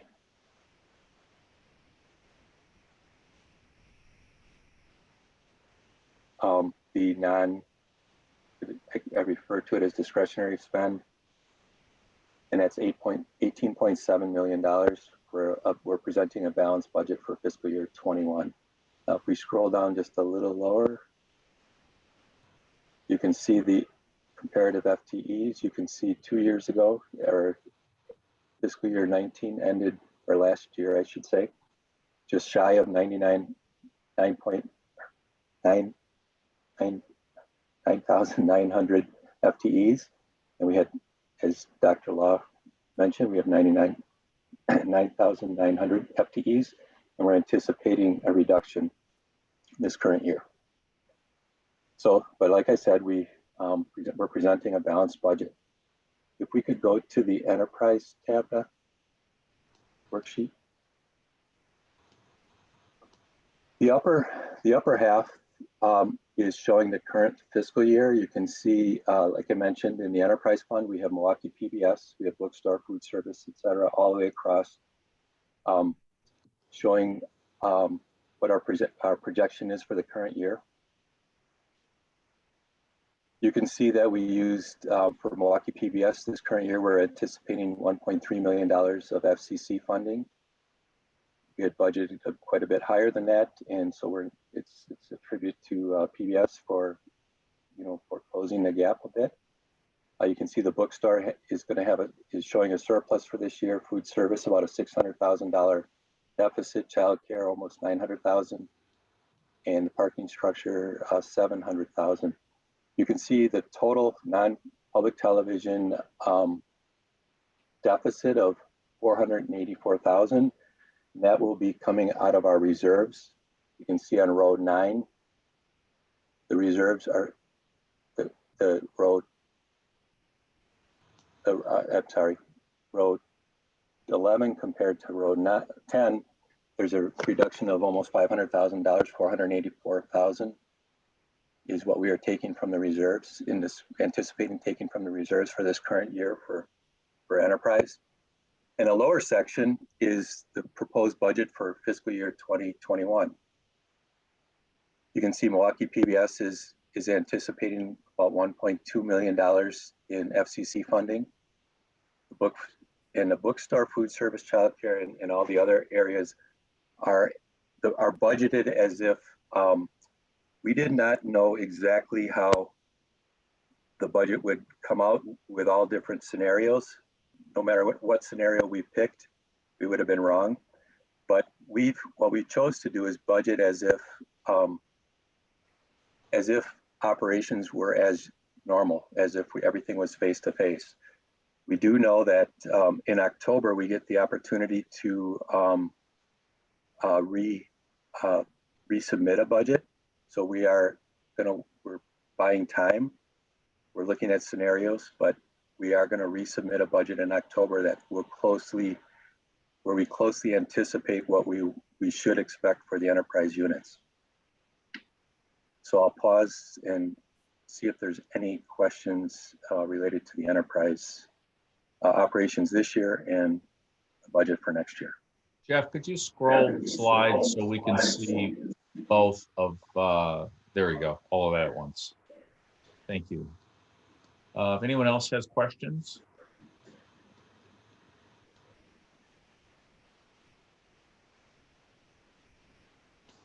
I would like, okay. I'm confused about one thing here. Sure. The first chart is 2019-2020, our current fiscal year. Yep, the upper half. Right, and so you say that the beginning reserves are $4,925,415. That is specific to PBS. Milwaukee PBS has their own specific reserves. The non-public television funds share reserves. So those would be on the right-hand side, column I. Okay, so there is a non-PBS reserve fund which has $2,577,000 in it, and we're going to tap into that to the tune of nearly $500,000, correct? That is correct. Okay, so those numbers then carry down to the bottom. I see. Okay. Yep. So the ending reserve becomes the beginning. Yep. Got it. Okay. Very good. All right. Other questions? Okay, so let me just summarize what I think I heard here. We are budgeting on the premise that we will have 9,100 full-time equivalents, correct? That is correct. Okay.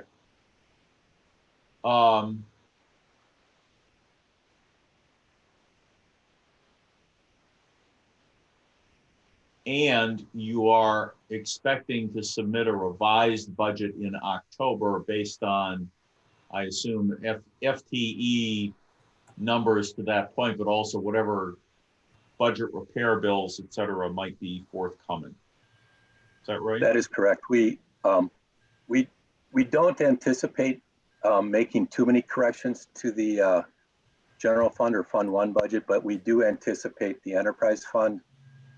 We do not know for sure if we'll be face-to-face in the fall. We don't know. We're limited, very limited during the summer. We have mostly online courses. There's so we do not know the impact of, say, childcare, food service, and also likewise the parking structure. So there's a lot of things that are uncertain at this point. So that's why the enterprise funds are more of a variable than the general fund. Okay. Do we have a target for FTEs as opposed to a budgetary assumption? Our target is 9,100 FTEs. The target is the budget. Okay. How did we get? We do have scenarios. We do have scenarios that take us down, all the way down to 7,500 FTEs at worst case scenario.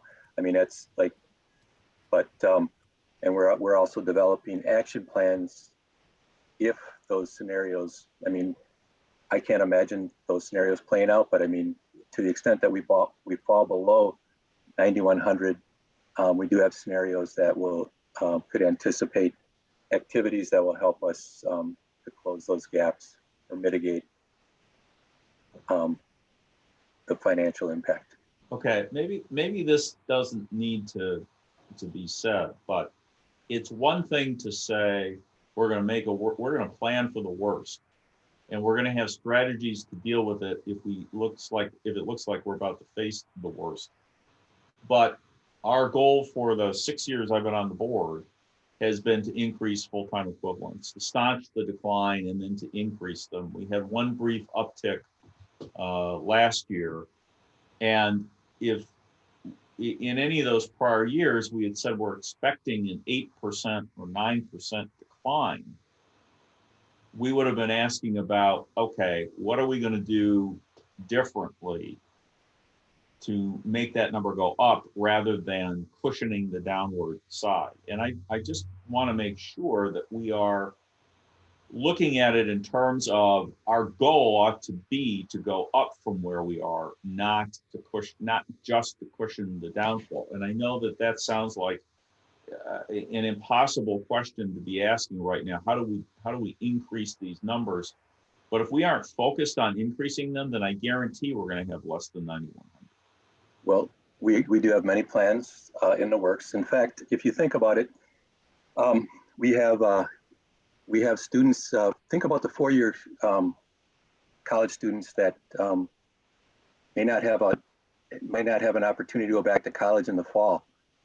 We have a marketing campaign, and I won't get into the marketing portion of this, but there's a marketing campaign designed for those students who may stay home during the summer and the fall, who may not go back to school. They may not want to go back to sit in a dorm to take an online course. They may want to stay home and take an online course from MATC. So we have plans for that. Those are some of the upside plans that we have.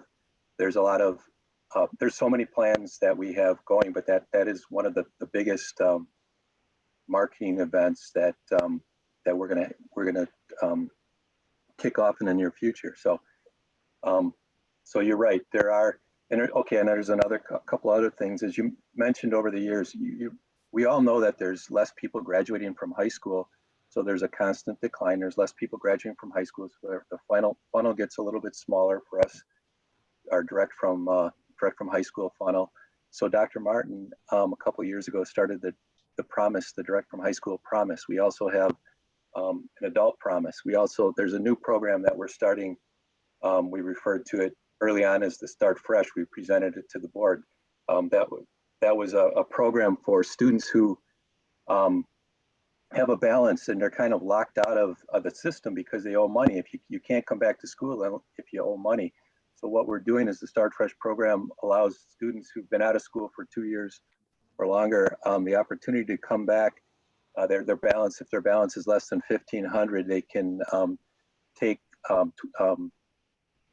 Okay, but Jeff, these are all things that we have been working on, and I assume we're going to continue. But is there something new we can do given the current state of the economy? I mean, I don't know and wonder what we know about why enrollment is down to the extent it's down. Is it because with unemployment being as high as it is, even the people we're offering essentially free tuition to cannot afford to do it? Is it because they're afraid of coming to the campus? Is it because they don't think they can learn online? What is it that is stopping people from enrolling now when they ought to be preparing themselves for when the economy reopens? Do we know?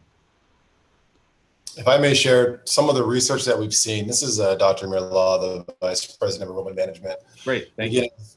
No, it's my pleasure. And as Jeff has mentioned, we are making the contingencies plans, and we had a difficult time settling on that 90 to 100, right? But again, we wanted to provide cautious optimism, right? Because again, as we're hearing from our colleagues across the country, the reason that there is that decline in enrollment that schools are seeing as some of their fall numbers come in is that learning online, right? I mean, we're seeing, I think the last number I saw was up to 20 to 30% of first-time students are considering delaying entering college by a year, right? We're seeing why learning online and don't want to travel away from home.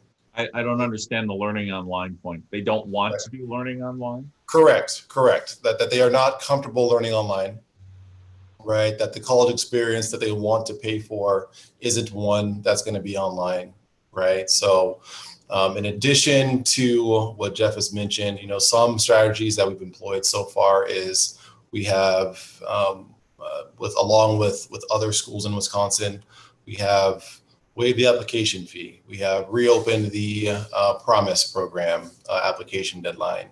We have we are initiating a few different programs through our FCC fund, right? And again, we're hoping that enrollment goes up because again, we see that with a downward trend in employment as far as recessions go. Community colleges typically see a bump in enrollment, right? But I think we all can agree that we haven't seen a recession during a pandemic before, right? So we're playing with a few different variables here at this point. Are we happy with 90 to 100?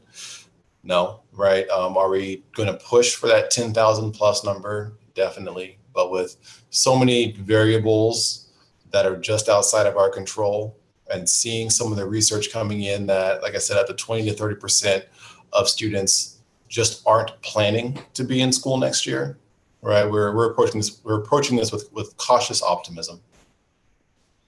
And I would just echo that. I mean, this is what we spend every week talking about and thinking about.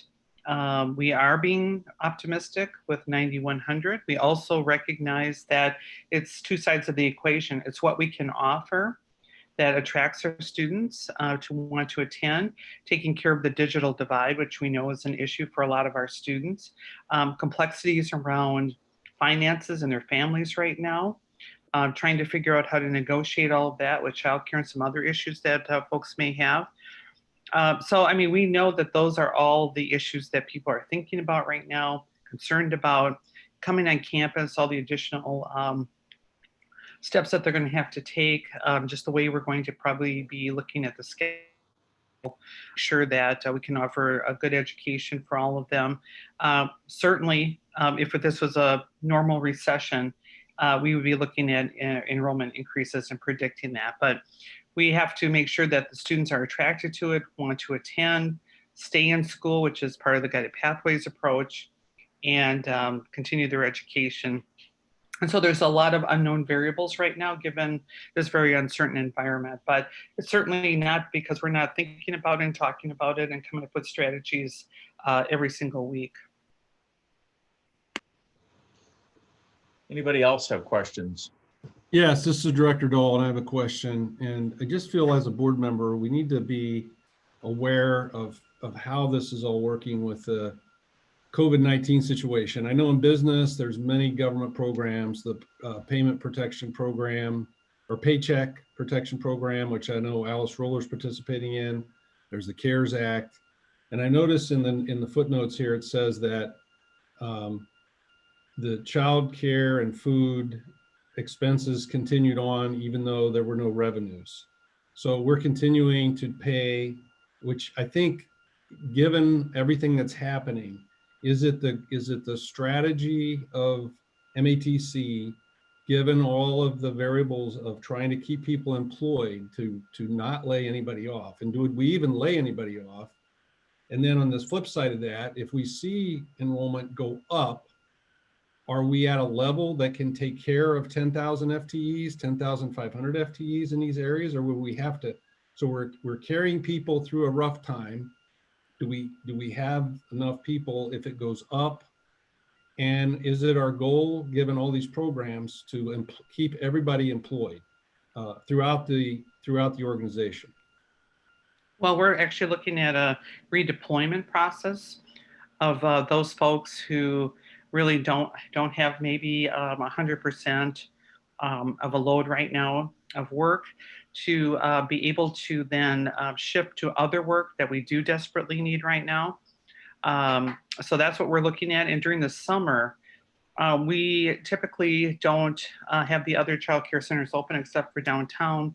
It's always a scale back operation. The same thing with food service. So we'll be seeing during the summer a cutback in that, but of the employees that we do have, we would like to redeploy them.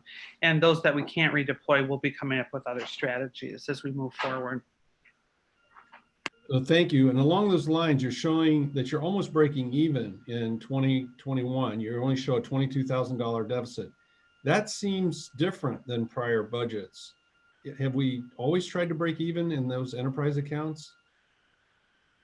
Yes, we've always tried to break even. I mean, that's our goal, to break even. In fact, some of the previous years we've built up the reserves in Fund 5, and that's the enterprise fund. So yeah, we are. The goal is to not deplete the reserves. Okay, thank you. I have a quick question on that, Jeff. I was a little, and thank you for getting these numbers in front of me. I really was struggling. I really appreciate it. In looking at the 1 year down to the next year, it looks like we have anticipated revenue increases that help help us to hit those break-even numbers. But I don't understand why we would be participating revenue increases in areas that are, when we know that when we're projecting enrollment declines. That's a good question, Director Scheibel. What we did, we took the approach with the enterprise group, not knowing whether, like I started to mention this earlier, not knowing whether we're going to be face-to-face, whether we're going to be partially face-to-face, or if we're going to have students on campus, and to what degree. We don't know what that is. So for us to put a budget together that shows a partial, we don't know what that partial looks like.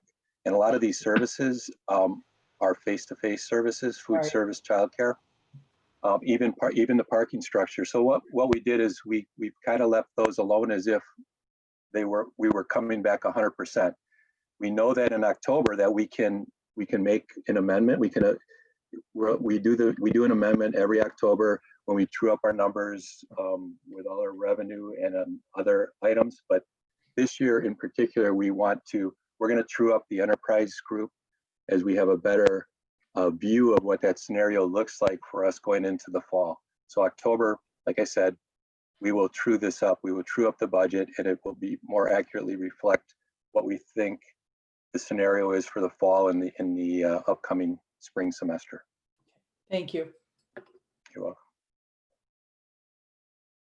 There's one other slide that I would like to show, Beth, if you would show the FCC 2021 proposed budget. Yes, okay. So each year we show you spending for the FCC budget, and typically we spend $33,800,000 each year. And this year you can see we'll start from the top. We're planning on spending $750,000 on Promise scholarships. These are the adult promise and the direct from high school promise. We also, as part of what we do each year with the FCC funds, is we make sure that MPBS, we cover their shortfall in their operating budget. We have this Restart program. It was introduced to the board as a Start Fresh program. And we're anticipating, we're providing $225,000 for that program, $90,000 for athletics. And as Dr. Martin mentioned, the digital divide, we're allocating $400,000 to provide technology and accessibility for students who would not have access to an online education or the resources associated with getting their online education. So those can be Chromebooks. They can be what we call hotspots. People who do not have access to the internet at their home would be able to get hotspots. So those are, as Dr. Martin mentioned, the investment in the digital divide. The students who do not have access to the technology that they need to continue their education. There's $150,000. As you can see, it's the nursing students at graduation. It's covering the exam fees for those nursing students who are graduating this year. There's a stormer retention grant for $75,000, sustainability projects, $650,000. There's an internship partnership for $25,000, clean slate for current students. That's helping students who are close to graduation who might have an outstanding balance. It's keeping them from finishing their education. Dual enrollment, that this program, we spent all of $80,000 last year, and we're getting more schools more high schools that are interested in this program. So we bumped that up to $100,000. And HSI, Hispanic Serving Institution, we have funds that would help us become a Hispanic Serving Institution. And then also what we've done is you can see that the total of that spend was greater than the $3,800,000 that we had budgeted for this year.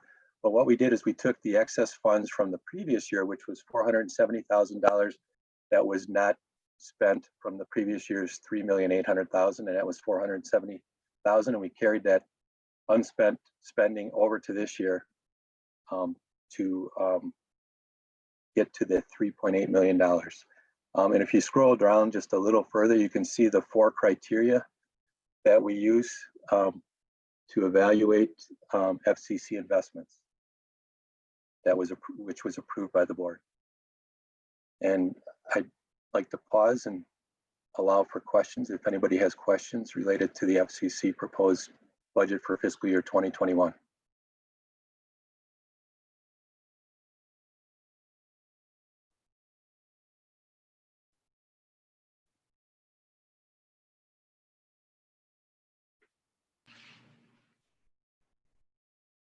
I'm sorry, I was on mute. Jeff, would you remind us what the next steps are after this review? We have a public meeting, present the budget, and then is there a formal vote on the budget? Yes. Okay. So here's what we have: is we have coming up. We have the presentation to the public, and that's June 16th at 4 o'clock. That'll be a presentation. Obviously, we haven't discussed this, but this will probably something that will be online as well. We typically don't have too many participants, but maybe this year we will. And then in June, you'll have the opportunity to vote on the budget. We'll present you with a complete budget book a final budget book, and it'll include a lot of the information. This is the primary information that will be in the book, along with our next topic, which is the preliminary capital equipment budget. And that's typically what we've budgeted over the past several years is 21 million. And I'll just pause. And then we also have the 18 million from construction that we do each year. That'll be part of the budget. So in our meeting in June, you'll be presented with a budget to approve.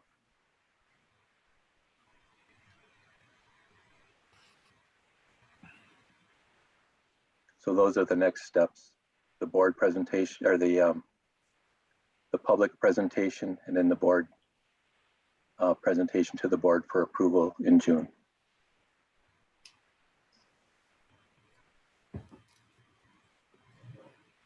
Any other questions?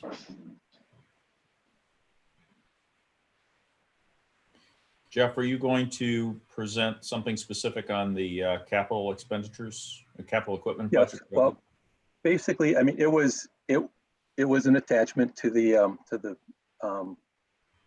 site. If you had a chance to look at it, we can share it with you if you'd like. But basically, I can explain what the 21 million. Like I said just a few minutes ago, it's the same level of investment as the past several years. Is there a slide that shows where it's going?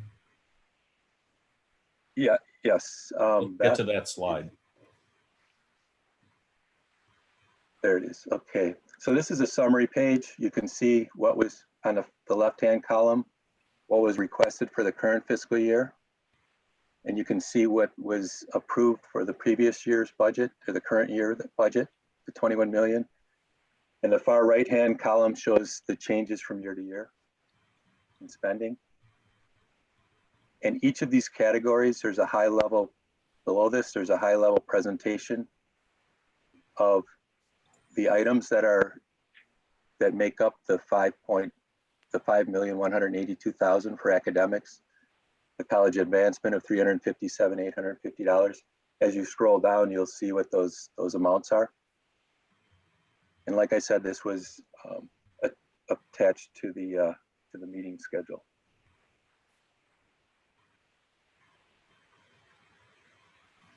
What accounts for the 2 million? Could you stop scrolling, please? What accounts for the $2 million difference on the IT and support services side? We have been able to catch up on our updates for IT. We've been spending more to get caught up on what we call the replacement cycle. The replacement cycle is up to date. So that was one of the large declines from previous year to this year. As you know, we went from Windows 7 to Windows 10 was not quite that, not all of that budget, but it was a big portion of the budget. Okay, and the other major movement is construction services, which is more than doubling. The amount for construction services we're providing a lot of student locations for students to sit on campus, to stay on campus, a lot of seating, gathering places for study. There was quite a bit of investment in construction services in that area. How much of that is committed to be spent in the fall?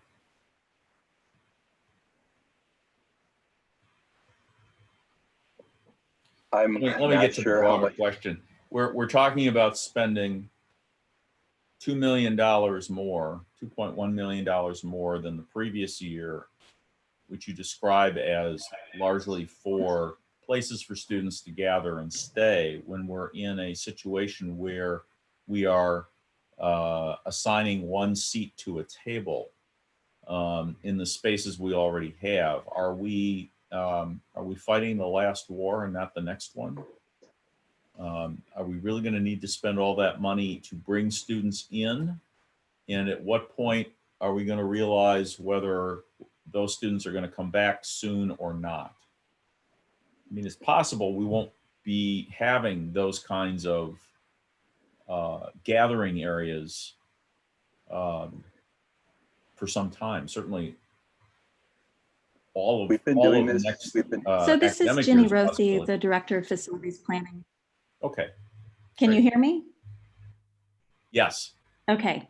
Yeah, I can speak to the timing and a bit of the budget request that for construction services that is tied to student seating. So the portion tied to student seating is 1 million of that amount. And it's specifically tied to seating in the foundation hall area, where we are doing some renovations to the pathway that travels between Foundation Hall, between the Student Center and the C building. If you've ever walked those hallways, they are quite dismal. So we're doing a renovation project there that's on the fiscal 21 list that you've seen for requests. A majority of the furniture does tie to that area, as well as some requests at some of the regional campuses for corridor seating. The actual funds will not be spent until probably closer to May of next year, not the fall of this year. And yes, I understand your question about coronavirus. That's something you all certainly can discuss, but that is the timing that we are looking at, is May of next year, not by the fall. Okay. Anyone else have questions?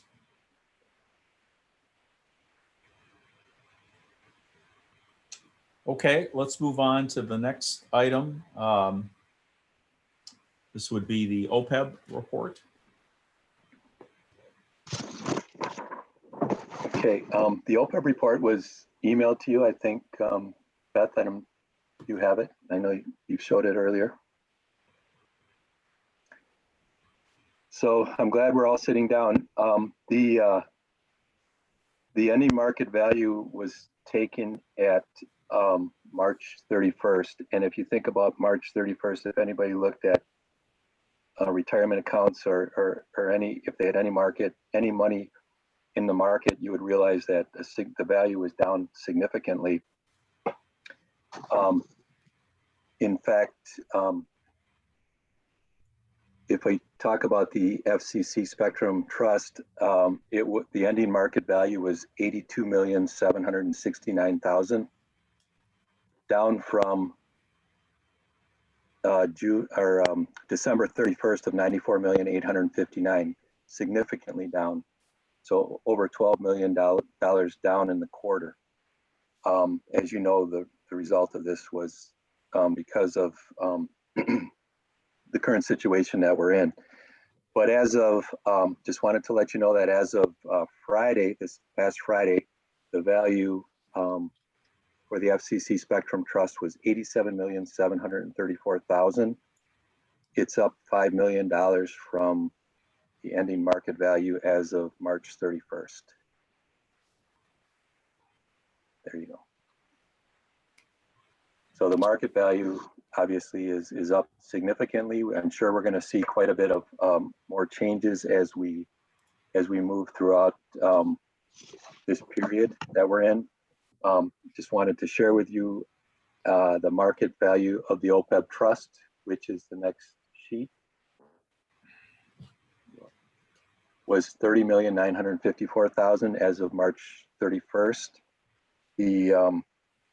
It's as of Friday, the market value for the Opeb Trust was $32,900,000, up $2 million from March 31st value. And I don't know there's too much to explain about what happened to the market and investments at that time. I know PFM has, just prior to the significant decline in the market, they moved quite a bit of the investments into cash, 20%. And so that saved us quite a bit.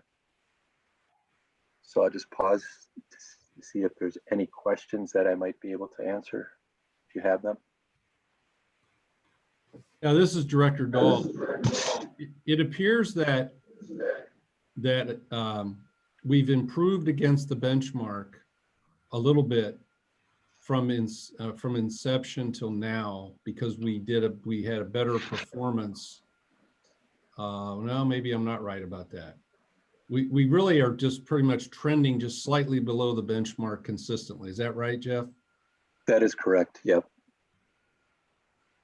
So you wonder if over time they'll get back to hitting the benchmark, and I guess that's something we can watch for. Yes, that is. Those are part of our conversations when we meet quarterly. We talk about what are our opportunities. Why are we not hitting the benchmarks? And they've made changes with investment advisors. So there's been a little bit of movement, but during this period of time, we're not going to notice anything for a little bit yet until we see. I think as time will tell, I guess, as they say. Any other question about the OPEB and FCC trust reports? I just have one quick question. If I could, you were just saying that you're meeting quarterly. Given the fluctuations in the market, is that frequently enough? Or are you meeting monthly, or how often? I know we do meeting with our advisor more frequently now than we had in the past. And I was just curious as to the frequency of conversation. It is quarterly. This is a long-term, we have a long-term investment horizon. So we are staying the course, but we also, they are looking at opportunities in the near term. Some of the investments we just recently, just before the COVID-19 pandemic, we were looking at getting into alternative investments. That was one of the things that we were shy on, but that's something that we get into on a gradual basis. So we have talked about, and we have gotten into some of the alternative investments. And alternative investments, we're getting up to what was approved by the board with regard to the percentages of for each of these for the trusts. And I believe, so we're going up to those. So I believe the OPEB trust has a target of 5% of alternatives. And I believe the FCC Spectrum Trust has a target of 15%. But as they had told us, you remember back when PFM came on board, they were going to do this over time. They didn't want to, they felt that this was something that we were going to do over time, as opposed to putting all our investments in alternatives right away. So that's something that's happening. And they are reviewing performance of each of their investment advisors. Thank you. You're welcome. Any other questions? This is Director Dahl. I have a question on a previous topic of capital spending. Is this the time to ask that? Sure, go ahead. Okay. I thought somewhere in there, Jeff, I saw hiring someone to do the next 5-year plan. Did I see that? And you don't have to go back to it. Just I thought I saw. That was that verbiage was that verbiage was not. That was an error. I updated the slide after I had sent it out, so that's a correction. That had to do with that was last year's format that we use for FCC funding, I believe. Okay, are we going to? You're talking about? Are we going to be doing another 5-year plan soon, as far as what the strategies are? We know we're spending $39 million a year on various things. We go through it every year briefly. We had a major review of it a few years back. When do we do that again? That's the construction, next agenda item. The 5-year construction. Oh, boy, that's a good segue. No, that's not construction equipment. I think what you're referring to is the 5-year construction plan. Yes. Jimmy Rothy, maybe if you could come in and speak to the 5-year plan and where we are with that. I will confess I spaced out a little bit. Sorry, the 5-year plan. What is the question? Okay, the question is Director Dahl wanted to know if he said he remembers historically we've had 5-year plans for construction. I know we're going through that process right now. Maybe you could help him explain where we are in the process and what we're looking for. We do a 3-year plan every year that's required by the Wisconsin WTCS system that's required for construction. So in the June board meeting, you will have that 3-year plan to review for the next 3 years for capital spending for construction. And it is an annual process that we do every year. Okay, maybe somebody, Dr. Martin, can help me out here. When did we do the 5-year capital plan? Was it like 3 years ago? Are you thinking like a facilities? We had like a 10-year plan, and then the last time we presented it, it was a 5-year plan. I believe Janice Falkenberg can address that. Yeah, so we are currently undergoing a facilities master planning process. Currently, we have a consultant that we've brought on to help us oversee that process, and we're doing a number of focus groups and meetings right now with various constituencies to understand what our vision should be for our full facilities. And we will, that is a year-long project. So by the end of this year, early next year, we will have a report that will come to the board that will give recommendations on that full facilities master plan. And that's somewhat of a 5 to 7, I would say, year outlook on our facilities master planning process. Okay, and my only comment is, I mean, I'm going to be leaving the board, but I know the last time this was something that's really important. And particularly now, and you probably say this every time you do this, is like, wow, these next 10 years, so many things are changing. But I mean, with online learning, with all these things, Mark just asked questions about what's our strategy on housing and how far apart people need to be. And is it really a smart thing to do is just start building all these facilities? Or is it going to be some other better way to increase the ability to learn online, for example? So who knows, but for this next board, to me, there's almost nothing more important than that study and what the strategy is going to be going forward. So that's all I got. Thank you. Any other questions or comments on the board monitoring segments we've had at this point? Okay, let's go on to the review of the draft strategic plan. Dr. Mannion. Okay, great. Thank you. Can everybody hear me? Yes. Okay, wonderful. Yes. So the document you're looking at right now, just as a reminder, this is a result of 8 months of work led by Kevin David, from our partner from Campus Works, and our faculty member, Myra George. They took us through an inclusive and iterative process that included lots of data, lots of multiple stakeholder groups and input via workshops and surveys and drafts and redrafts. So in respecting everybody's time tonight, I'm not going to go through the detailed process of how we got here. Instead, just going to put the call to action of what we need from you at this point.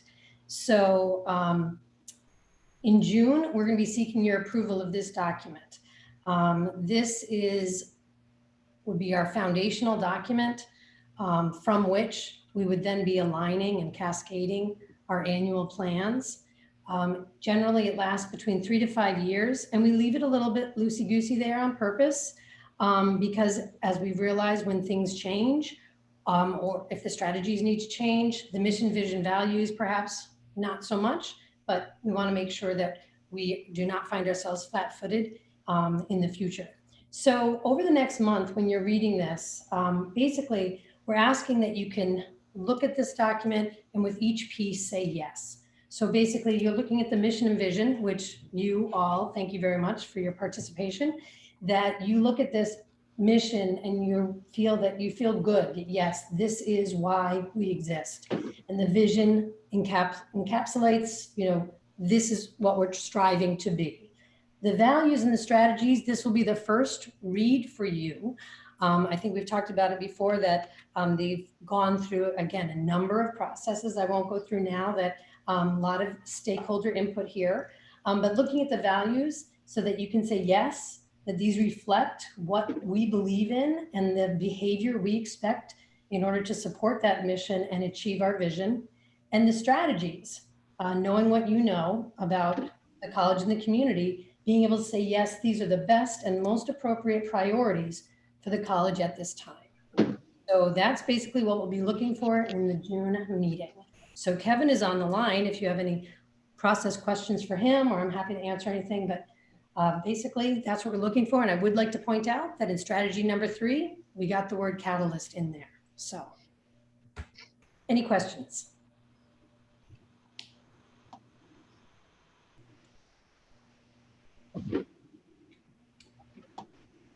All right, I think we need to spend some time with this document before the next board meeting.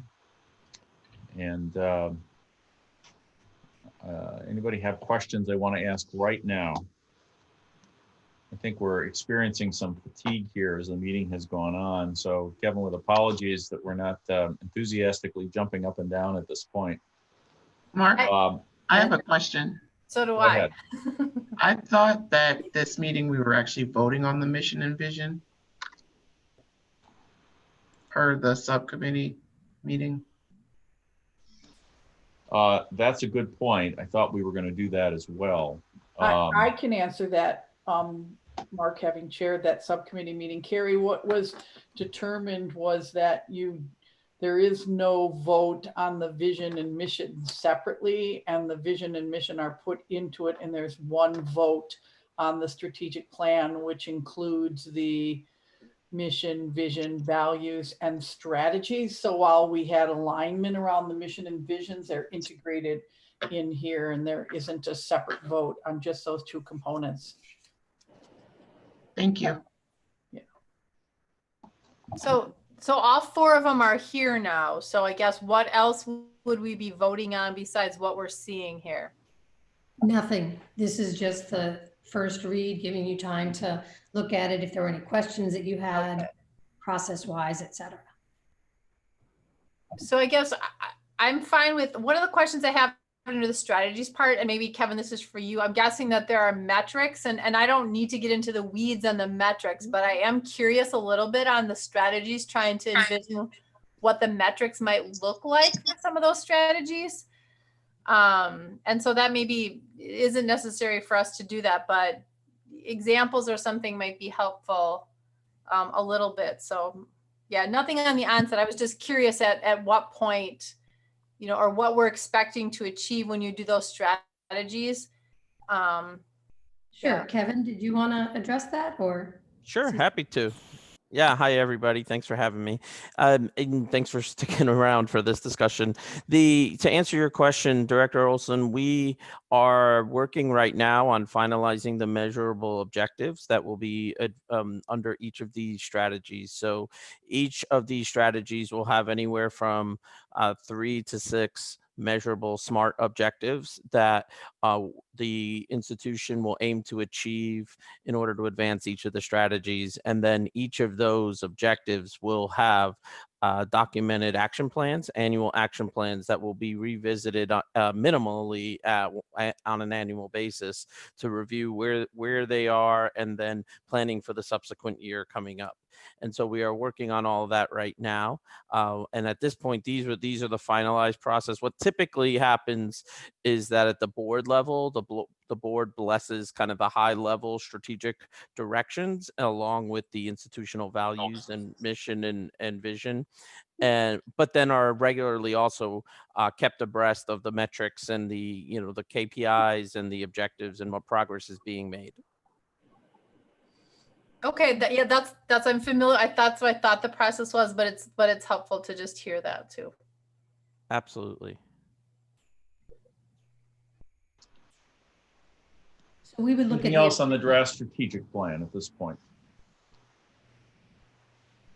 I was just going to mention that we'll see the objectives more closely when Dr. Martin creates her annual goals, and those would be directly aligned with the objectives within the strategies. Okay. Thank you, Dr. Mannion. Thank you, Kevin. Let's move on to new business. Is there any new business? Hearing none. We have two future events on our calendar. One is the public hearing on the budget, June 16th at 4 p.m. and the next district board meeting at 4:00 p.m. on June 23rd. We have two items to address in closed session, the student housing project and the president's annual evaluation. Is there a motion to move into closed session? This is Director Scheibel. I move that we move into closed session to address the president's evaluation as well as the student housing project. Second, Director Phelps-Okoro.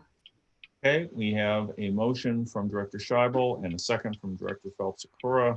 Would all those in favor say aye? Aye. Aye. Any opposed? Any opposed? None. We will go into closed session.